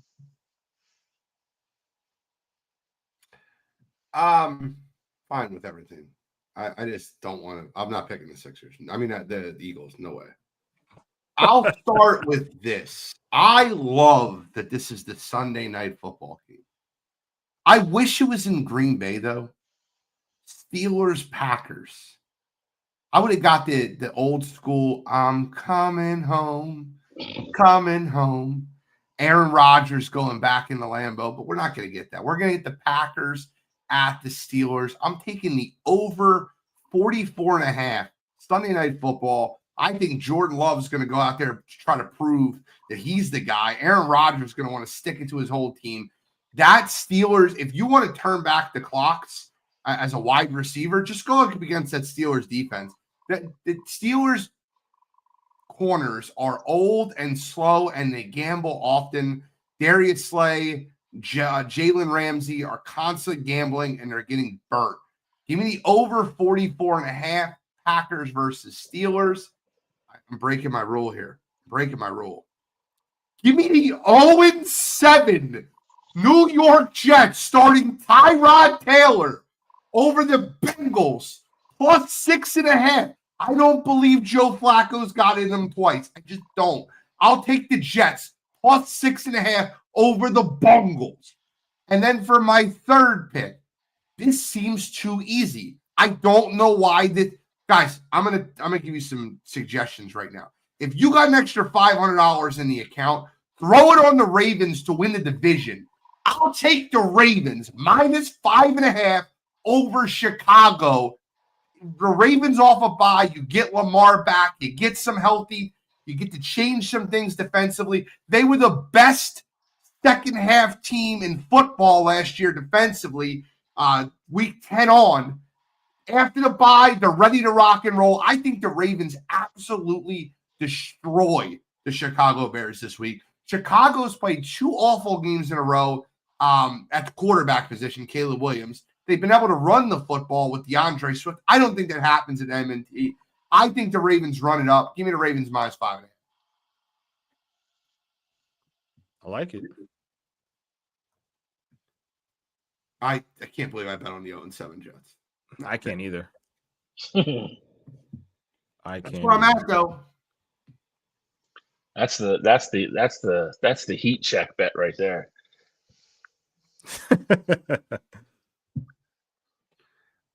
I love the Ravens. I did the heat check. The Jets pick 100%. They go You hit that one. It's like, all right, the Bengals defense stinks. And if anybody's going to move the football versus like if you're looking for a defense to move. By the way, you said something earlier about the Falcons.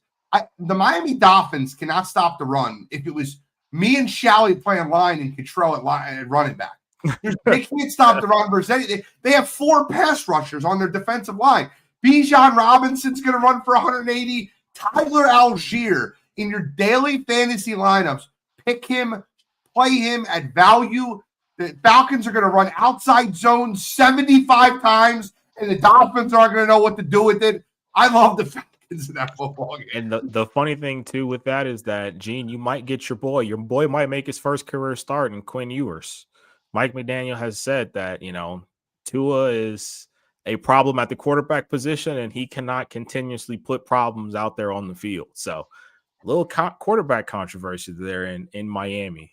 That The team Seahawks, is the quit, Seahawks are man. giving 75.7 yards per game on the ground. They're the best team in the league stopping the run, the Seahawks, right? The Dolphins are allowing 159.3 yards per game on the ground. 159? And you're going to throw Bijan in the outside zone? Give me Algier to score a touchdown. Bijan to score a touchdown. Listen, the bleachers are going to score a touchdown versus them. I'm done.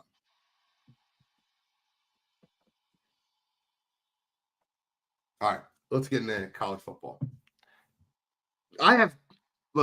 Control, lead the way in college football. By the way, I've been a little bit on fire. Pick them there too. But lead the way. If you want the full breakdown of NFL, listen to Sideline tomorrow night. You want the full breakdown for college football, you got to listen to the tailgate. Coast to coast, Saturday mornings. So we had a lot of big time matchups last week. I'm just going to rattle them off here as far as, who won, who lost there before we get into this week's slate. So you had Georgia take care of business at home against Ole Miss, Alabama taking care of business at home against Tennessee, Vanderbilt beating LSU at home, and there was no field storm, Gene. So the Commodores, they heard you. Very upset. Notre Dame won at home against rival USC, and then BYU won a tight game in the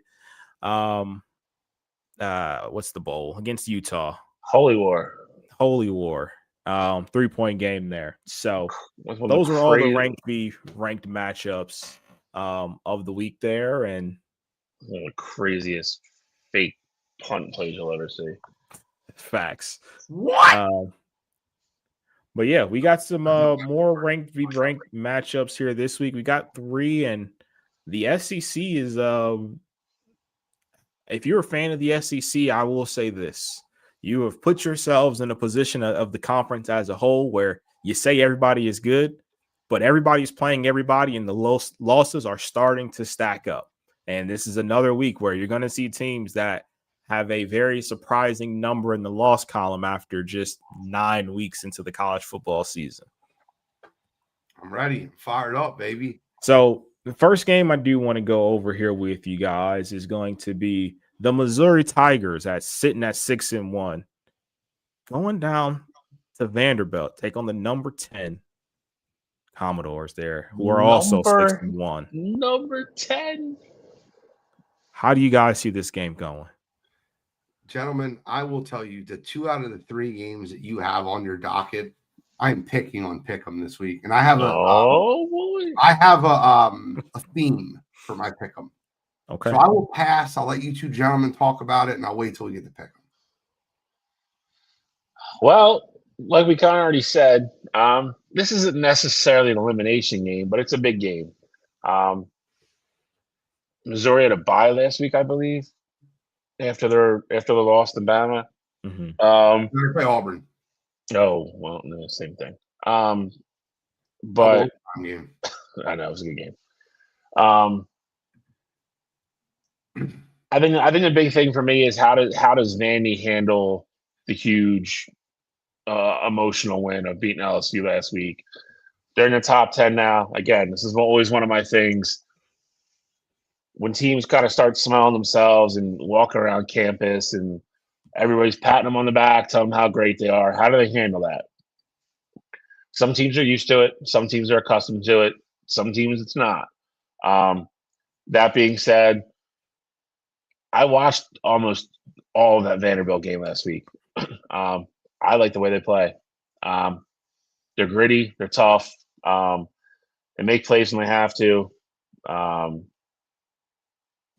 Pava is a gamer. He's a grinder. He's a gritty type quarterback. I'm taking Vandy at home. I think Missouri is as good as they are and as great as Boba Beal has played this year. I think going on the road, coming off their emotional win, I think it's a lot. I will take Vandy at home. I'll be quick here. I'm also going with Vandy. I'm not betting against Diego Pavia at home in front of that Vandy crowd. He's electric there. He feeds off the energy, and he's one of those guys that he has this swag to him where he's super confident in the media, but then when he goes out there on the field, he leaves his fall every single time he's out there. Commodores play different at home. So I'm rolling with Vandy here, take care of business there. Now, moving on to the next SEC matchup, we're going down to Death Valley. Got Texas A&M, number 3 in the country right now, 7-0, going up against number 20 LSU, who are 5-2 right now. And you say the last game's not elimination game. Well, I can 100% assure you that this one is for LSU. Their season is on the line in this one. Gents, how do you see this one playing out? What time is this game? 7:30. This game is at 7:30 on ABC. Figured it was. I am passing. This is the other one you got? Yes. Passing the rock. LSU after last week. I know it's Death Valley. I know it's night. I know how hard it is to play there. I also know that LSU is just not playing good football right now. I don't think playing at night in your home stadium is necessarily going to change a lot of the things that they're not doing well. Texas A&M is going to come in. I think the way LSU is playing defense, I don't think Texas A&M is not going to be able to do what they want to do game plan wise. I like the Aggies to go in and win, and I think the meltdown of Brian Kelly officially begins. This game's going to go one of two ways. It's either going to go LSU's offense looks absolutely dynamic. Their defense looks better with Weeks being back, and LSU gets a shocking win. Or this is the game we're going to look back at the end of the season like this was the straw that broke the camel's back and ultimately what got Brian Kelly fired. I'm going to go with the latter there. I think this is going to be a higher scoring game. Of course, like I just mentioned, Whit Weeks will be a valuable piece to have back on that LSU defense. But Marcel Reed and company at Texas A&M, even with them making the travel, going down to Death Valley, even with it being at night, just another one of those weeks where I feel like Brian Kelly down the stretch is just not going to get it done. So give me Texas A&M to get the win on the road. But then the final game that we have here, and I think we are finally away from one of Gene's picks here. So curious to see where you go with this one. You got the Ole Miss Rebels sitting at 6-1, traveling down to Norman, take on the Oklahoma Sooners at 6-1 as well. How do you guys see this game going? I mean, I think Ole Miss is the better football team. I know that Oklahoma is ranked higher and they're the favorite in the game, and Ole Miss is ranked higher, but I know Oklahoma is the favorite in the game. I think Ole Miss is just a better football team. With the way they collapsed last week versus Georgia was just typical Lane Kiffin. I think they bounced back this week, and I think that Fernand Chambliss, who's still starting, by the way, I think that he bounces back in this football game, continues playing good quarterback, and I like Ole Miss to win the football game. I think it'll be a high-scoring game, though. I think Oklahoma will score with them, but I like Ole Miss in the game. I'm going Oklahoma. I think at home, I think with that defense, I think Ole Miss kind of looking like old Ole Miss. Score a lot of points, give up even more. John Mateer looked better. I think he's going to be another week healthy this week, excuse me. They're at home. A lot of going back and forth in the media already about sign stealing and stuff from Ole Miss. Lane Kiffin's name all over the Florida job already. A distracted Lane Kiffin is not a good Lane Kiffin for me at all. Norman, tough place to play. I think that defense for Oklahoma is going to be ready to go. I like Oklahoma at home.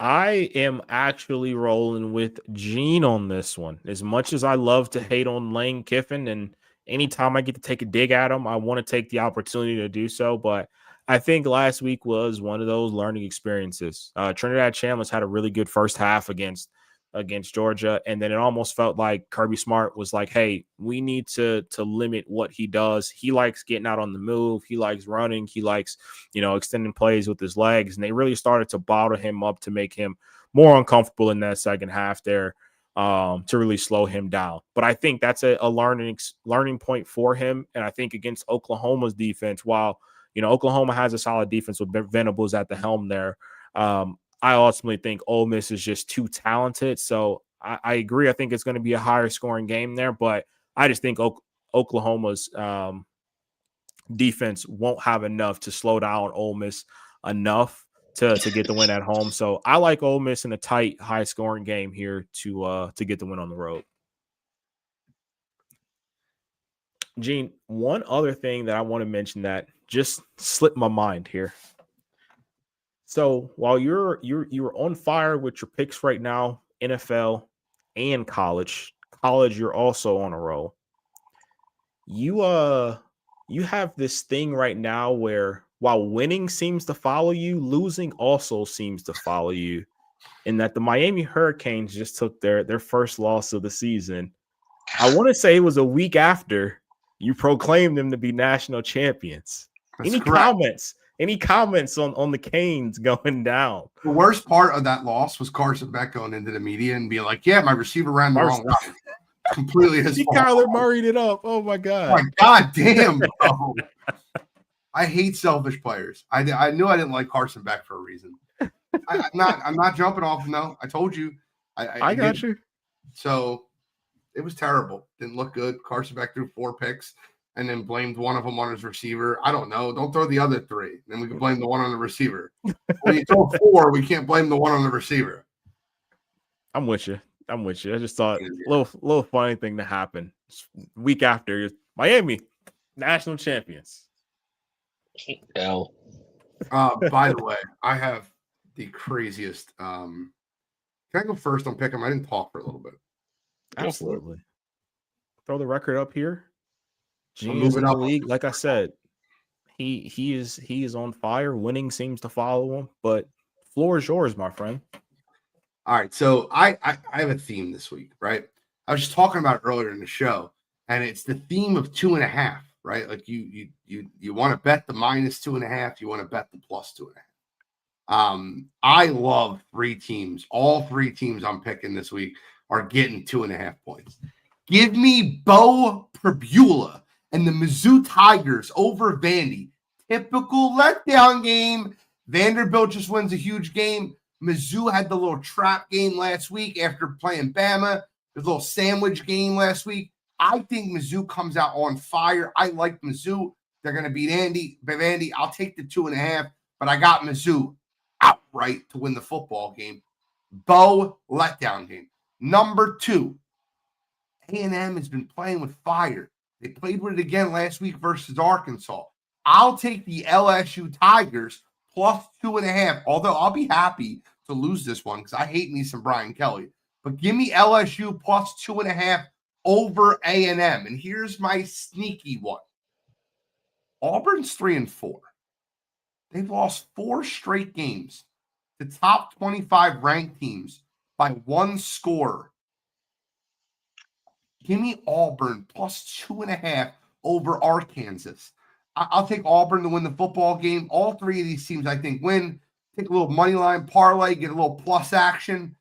Auburn, LSU, Mizzou. And for my super dog, talk about a team that hasn't lost in a little while.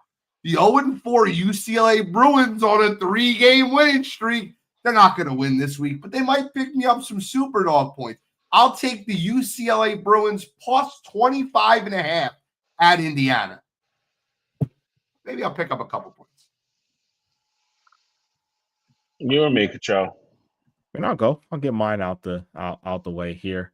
Gene, you talk about themes. I like the themes this week as well. And mine is one of the themes that you like, and that's that 7.5 number. My first one being, I like Bowling Green, who got me a win last week. I like Bowling Green -7.5 at Kent State. Bowling Green is much better coached. They are the much better football team. And I think ultimately them going in and really just showing up to the stadium. They should win that game by more than 7.5 points against Kent State. So I like them in that one. Second game, I like Tennessee minus 7.5 at Kentucky, especially coming off of a loss. Kentucky's coming off of a OT loss against Texas. So I think it's a perfect kind of matchup, a get-right game for Tennessee, if you will. That number being only 7.5, I think is very favorable for a Tennessee team that I still think is pretty good. And then the last game, I like the under 44.5 Texas at Mississippi State. Texas offense has absolutely not figured it out all season. And I think on the flip side of it, though, that defense is still very impressive. Like, they have one of the better defenses in the country still, in my opinion, especially with all the talent they have there. So going up against a Mississippi State team who, to their credit, have been better than advertised, I guess, that you thought at the start of the season, I think this will be a lower scoring game where Texas grinds it out, probably wins a 17-13 kind of ball game, similar to how we've seen Texas pretty much play all season there. But I like that under 44.5 number. And for my super dog, I am also with Gene. I don't think that the win is going to happen, but plus 25.5 for a UCLA team that has an offense that's humming seems like a high number. So I might as well try and pick up some points with the hot bunch. All right. Well, I'll start in the super dogs since all three of us have the same one. I am too going there for the same reason. It's kind of the only one that stuck out on the board for me this week. I'll get into my other games now. I'm taking Oklahoma minus 4.5 at home against Ole Miss. Like I said, I think there's a bunch of distractions. I think there's been a bunch of stuff talked in the media. Ole Miss accusing Oklahoma of stealing signs. Like I said, I think Oklahoma plays a lot better at home. I think Mateer's another week healthy. I think you see an Oklahoma team looks more like they did at the beginning of the year. I'll take Oklahoma minus 4.5. Second game, taking Houston at Arizona State minus 6.5. Sun Devils keep on going, keep on winning. Levitt's back. They looked a lot better the last month. I'm going to take Arizona State at home minus 6.5. And then last but not least, same game Coachella took. I like Tennessee minus 7.5 on the road at Kentucky, coming off a loss. They cannot afford to slip up. Kentucky's been uncharacteristically really bad this year. I think they go to Lexington and they pound Kentucky. So I like Tennessee big in that game. Guys, I'm glad we got done with a little time because I want to do a quick NBA segment. I wish we'd give a little bit more of a preview, but what I want from you guys is I want your MVPs. I want your finals predictions as the season starts. And then, little dark horse finals like we did in the NFL. 2 teams that you think could come out of nowhere and make it to the NBA finals. Can we do that? Absolutely. At minimum. All right. So I'll start because I kind of threw it out to you guys. My MVP of the league this year is Mr. Nikola Jokic again. I think he's the best player in basketball. I feel like he should be like minus money to win the MVP. He's the most consistent player in basketball. I think that the voter fatigue ends when somebody else wins it, and then Joker comes back and wins it the next year. For my finals, drum roll, please. I'm also going to go with the Denver Nuggets making the finals. I think the move to get Cam Johnson on that team and get rid of Michael Porter Jr. is a move that got Bruce Brown back. I think that's a huge move for them depth-wise. Christian Braun. I like the Nuggets. And in the Eastern Conference, give me the tricky Orlando Magic.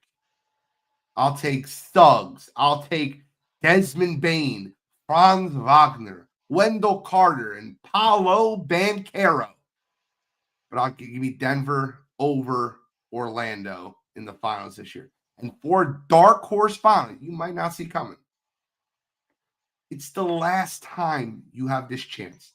The last opportunity, the last ride. These guys might retire after this year. I'll take the Golden State Warriors. Full season of Jimmy Buckets, Steph Curry, Draymond Green going up against Detroit basketball.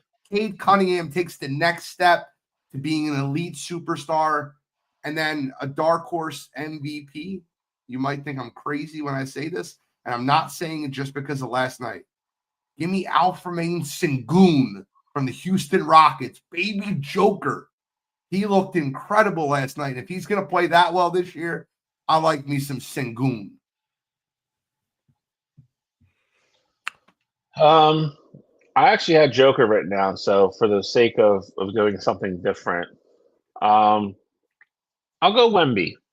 I think San Antonio will be improved enough. I think his numbers are all going to be there. I think he factors into the race. Finals wise, I have Oklahoma City repeating. I think they're too good. I think they're too deep. I think they're going to keep getting better, and they had the experience of winning it last year. I have them getting over on the team that came up just short last year, though, the Cleveland Cavaliers.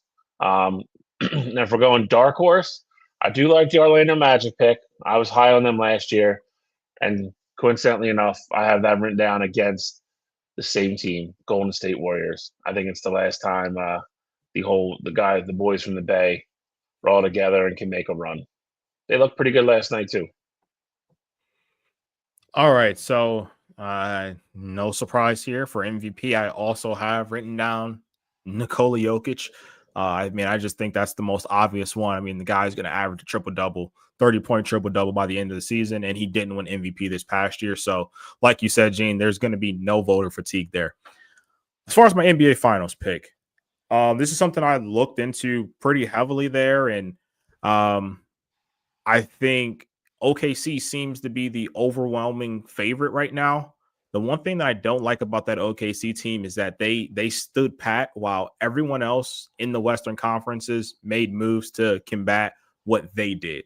And the team that I'm ultimately rolling with is the same team that Gene did, and that's the Denver Nuggets. You go out and get Cam Johnson to replace Michael Porter Jr., who was just too inconsistent with shooting the ball. That is the perfect wing piece where he's a guy that's going to shoot 40% from three with his eyes closed. So, he's going to be a consistent factor there for you. You get Bruce Brown back to be a guard in that rotation. And then the other piece that's, really quiet is that you signed Jonas Valanciunas to back up Joker when last year they didn't have a true big behind Joker. So I think those are three pieces that are absolutely monumental for this Denver team that took the OKC Thunder last year to 7 games. It took everything out of OKC to win that series, and I think the Nuggets just improved, and I think that's a team that's going to get over the hump again this year. And in the East, Boston no longer being there, I think the two that you worry about are going to be the Cleveland Cavaliers and the New York Knicks. Of course, the Magic I think are going to be good too, but I think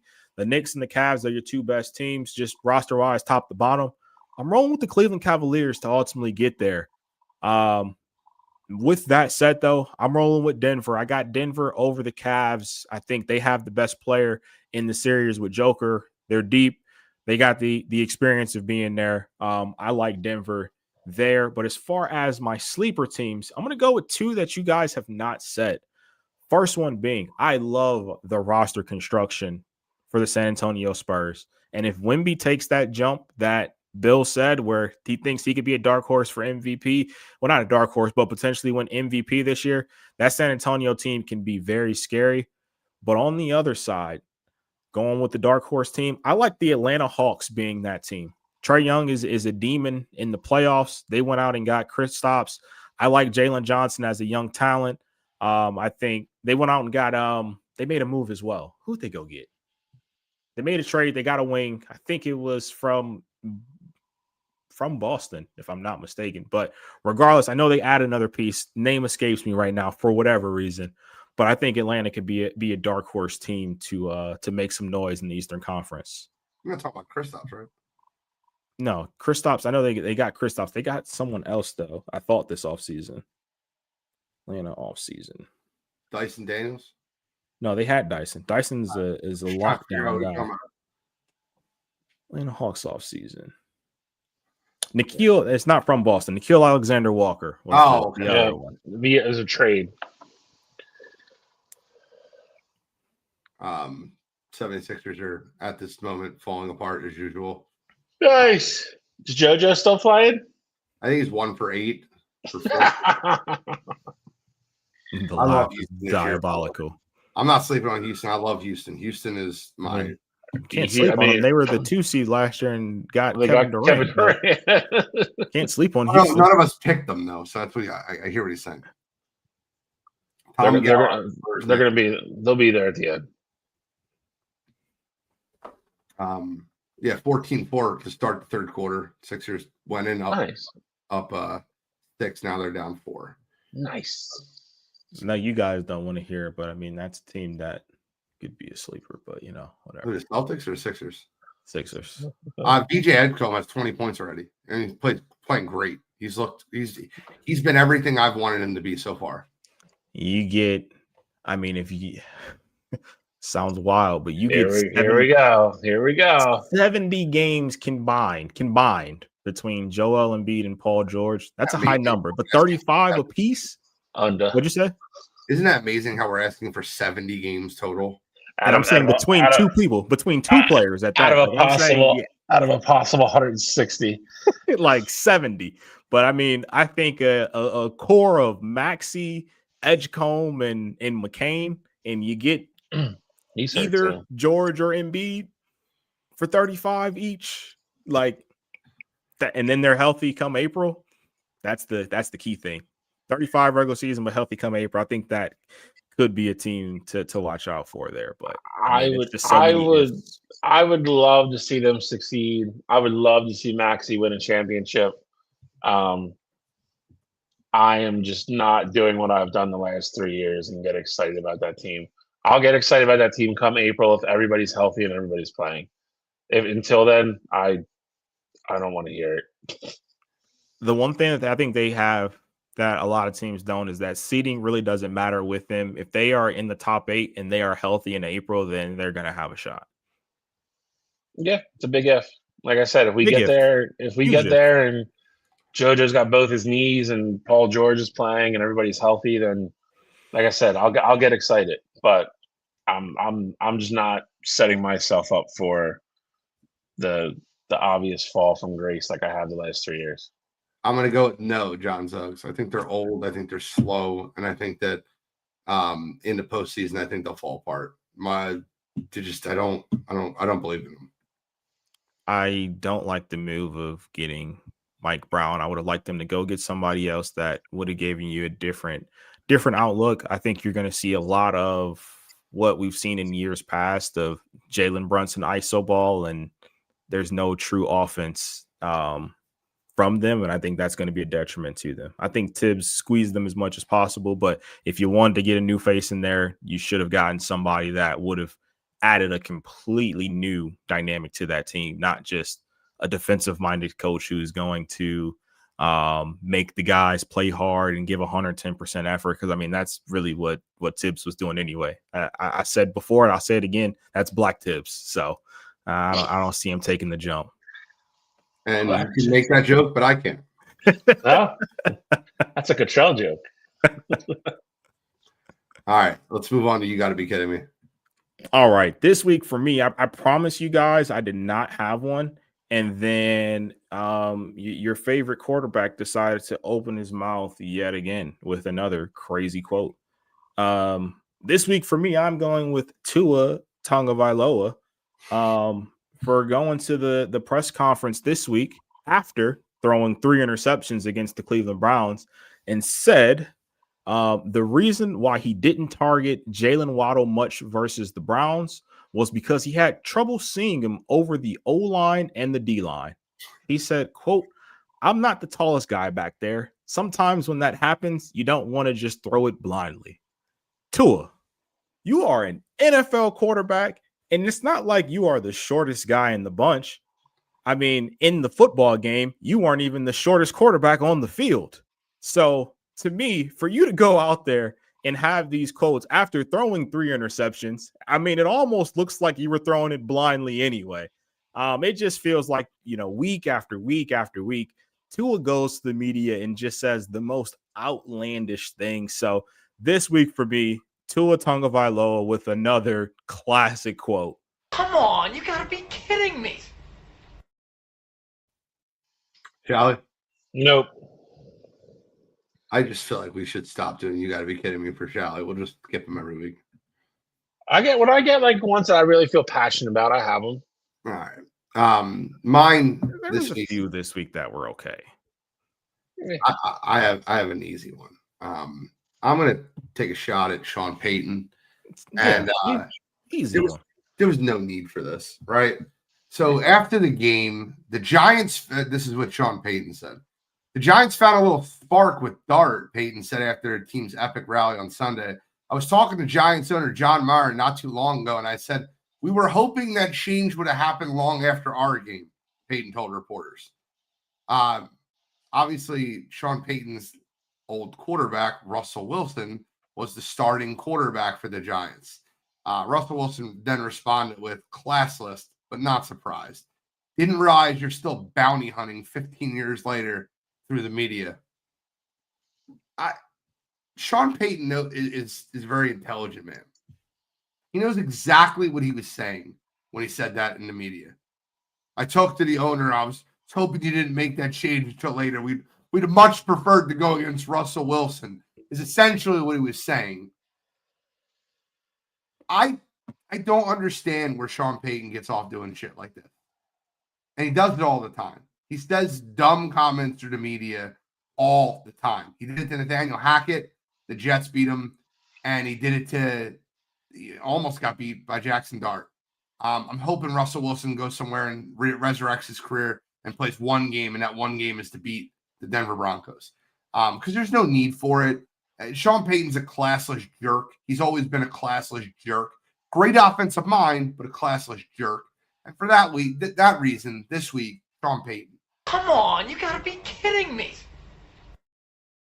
It's funny how much my opinion on him has changed. Because to your point, like, I feel like 10, 15 years ago when he was still with the Saints, like before all that stuff came out, I was always like, Sean Payton's probably like on the short list of guys I would probably like to coach the Eagles. And then you find out more and more about him. And like you said, you found out he's kind of a jerk off. And I have no desire for him anywhere near my organization. Sidebar, it's now 21-4 in the third quarter. Just FYI. I hate the Sixers. I hate them so much that I still watch them all the time. I hate them. This is going to be the longest season ever with this. Opening night, closing night.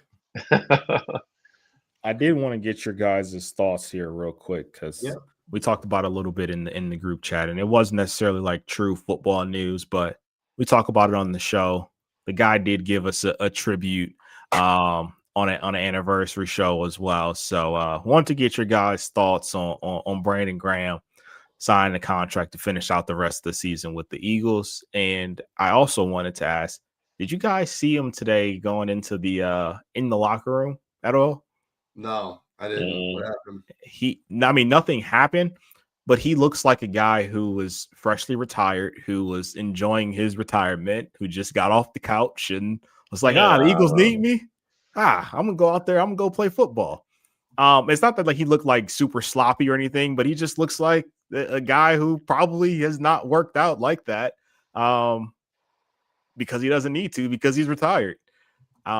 But I'm sure the skills are going to transfer over. They'll find a way to get him in shape. It's going to take time anyway, and I'm sure he's only going to be a rotational piece. He's not going to be an every down kind of guy anyway. But just wanted to know your guys' thoughts with your boy coming back. I figured when you said that it was going one of two ways. It was either going to go that or he's going to come in looking like, Goldberg or something. And I was just like, just been juicing for the last 6 months and then got off in time to get tested. I'm torn on it, and I'm torn on it not in that, like, I truly don't know how much he's going to help. I mean, our edge hasn't been great at all. But he's a guy that, for lack of a better term, he's kind of an Eagles legend. Like he kind of wrote off the sense that he is. I'm just saying, he ended the career the picture perfect way you could. I would never want to come back for that. If I truly thought I was done and physically, like I wasn't going to be able to, really play at a high level. I won my second Super Bowl. I'm not getting off the couch. I don't know, bro. I just looked it up. I mean, outside the gray hair on the side of his beard, he doesn't look like he's in bad shape at all. I didn't say bad shape. I'm just saying, it looks like a guy that's fresh off the couch. Like there was nothing,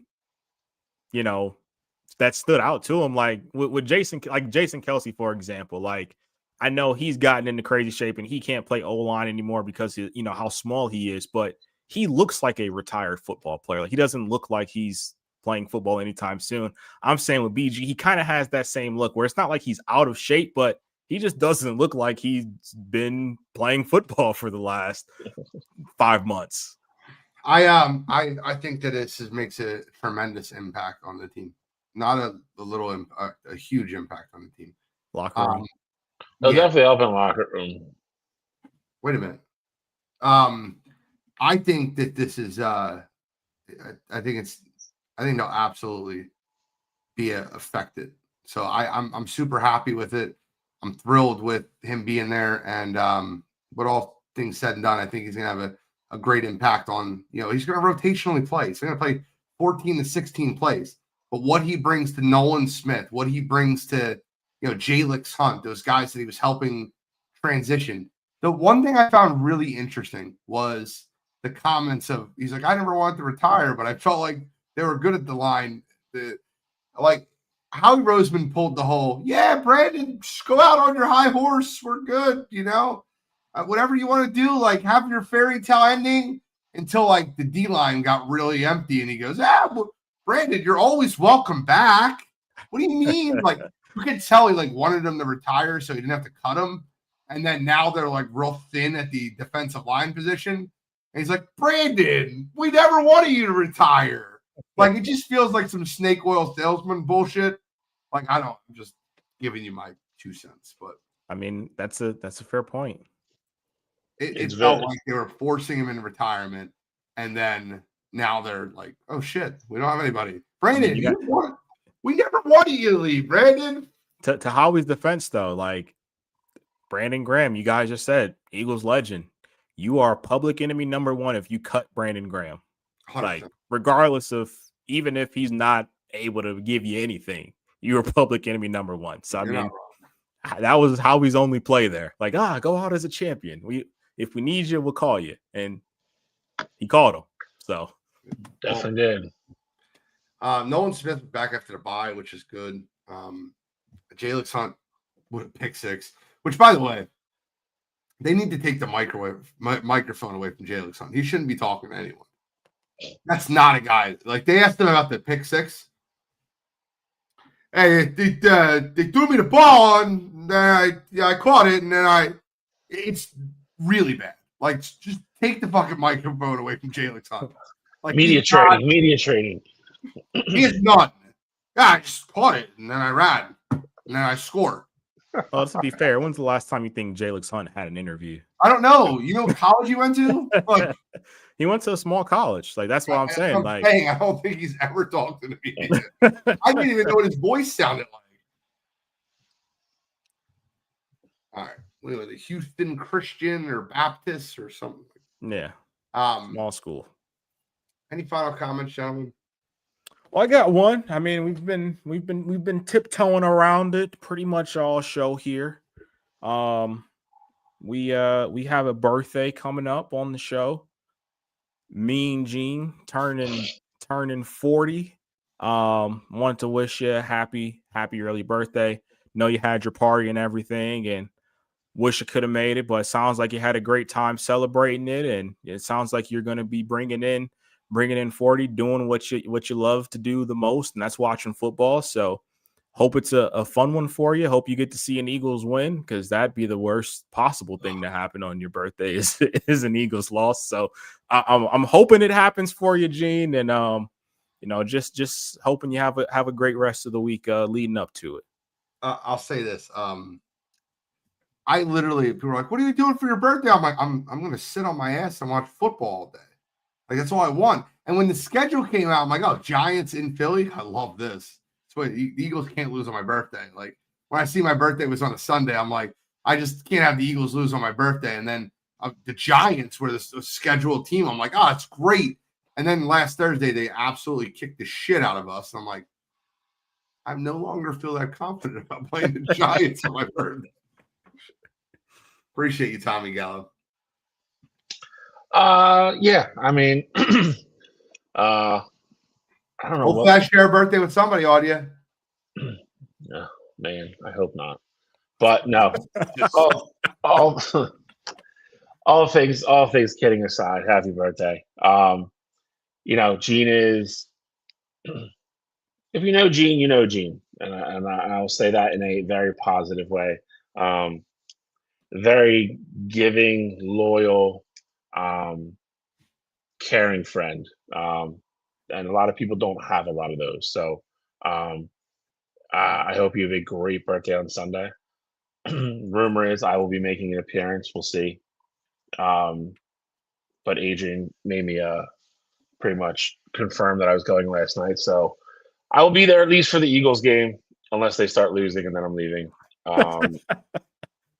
But I'm looking forward to spending your birthday with you. So happy birthday, sir. Bill is a big take my ball and go home kind of guy. If the Eagles are losing, With that, I will be. If we go 0-2 against the Giants this year, absolutely. Oh my God, I can't even. It's just, we're not going to talk about that. Sunday's going to be a good day. It's all right. They're gonna win. I'm fired up. I'm ready to rock and roll. But thank you guys so much. I can't thank my friends and family enough for the party thrown early in the month. I know I talked about that last week, but one of the best days of my life. Seriously, meant that in every word. Yeah, thank you guys so much. I appreciate it. I don't really have any final thoughts. I'm just wishing Audia a very, very safe and healthy, a new arrival, and I think it's going to come before our next show. I just feel it. I feel it. When is the Early actual November. due date? Early November. Right? November 5th Yep. is the projected due date. And I'm projecting it. Normally the first one's late, but Yeah, I'm projecting it. Should be really early. That should be a full week early. Yeah, could happen. I'm projecting it before the next show. I think it's gonna be the 27th. I think she goes into labor 26th night, Sunday night. Charles trying to watch Sunday Night Football, and it's 2 a.m., 3 a.m. Monday morning, baby. That's what I got in the pool. Guess we'll see. But thank you guys so much for tuning in to Wire2Wire Sports Podcast. I'm the NFL Genius Gene Walzak. That's Kent State's own, Cleveland's own College Control, Uncle Shally, Scholastic Shally, Mr. William Shallcross, and we are signing out.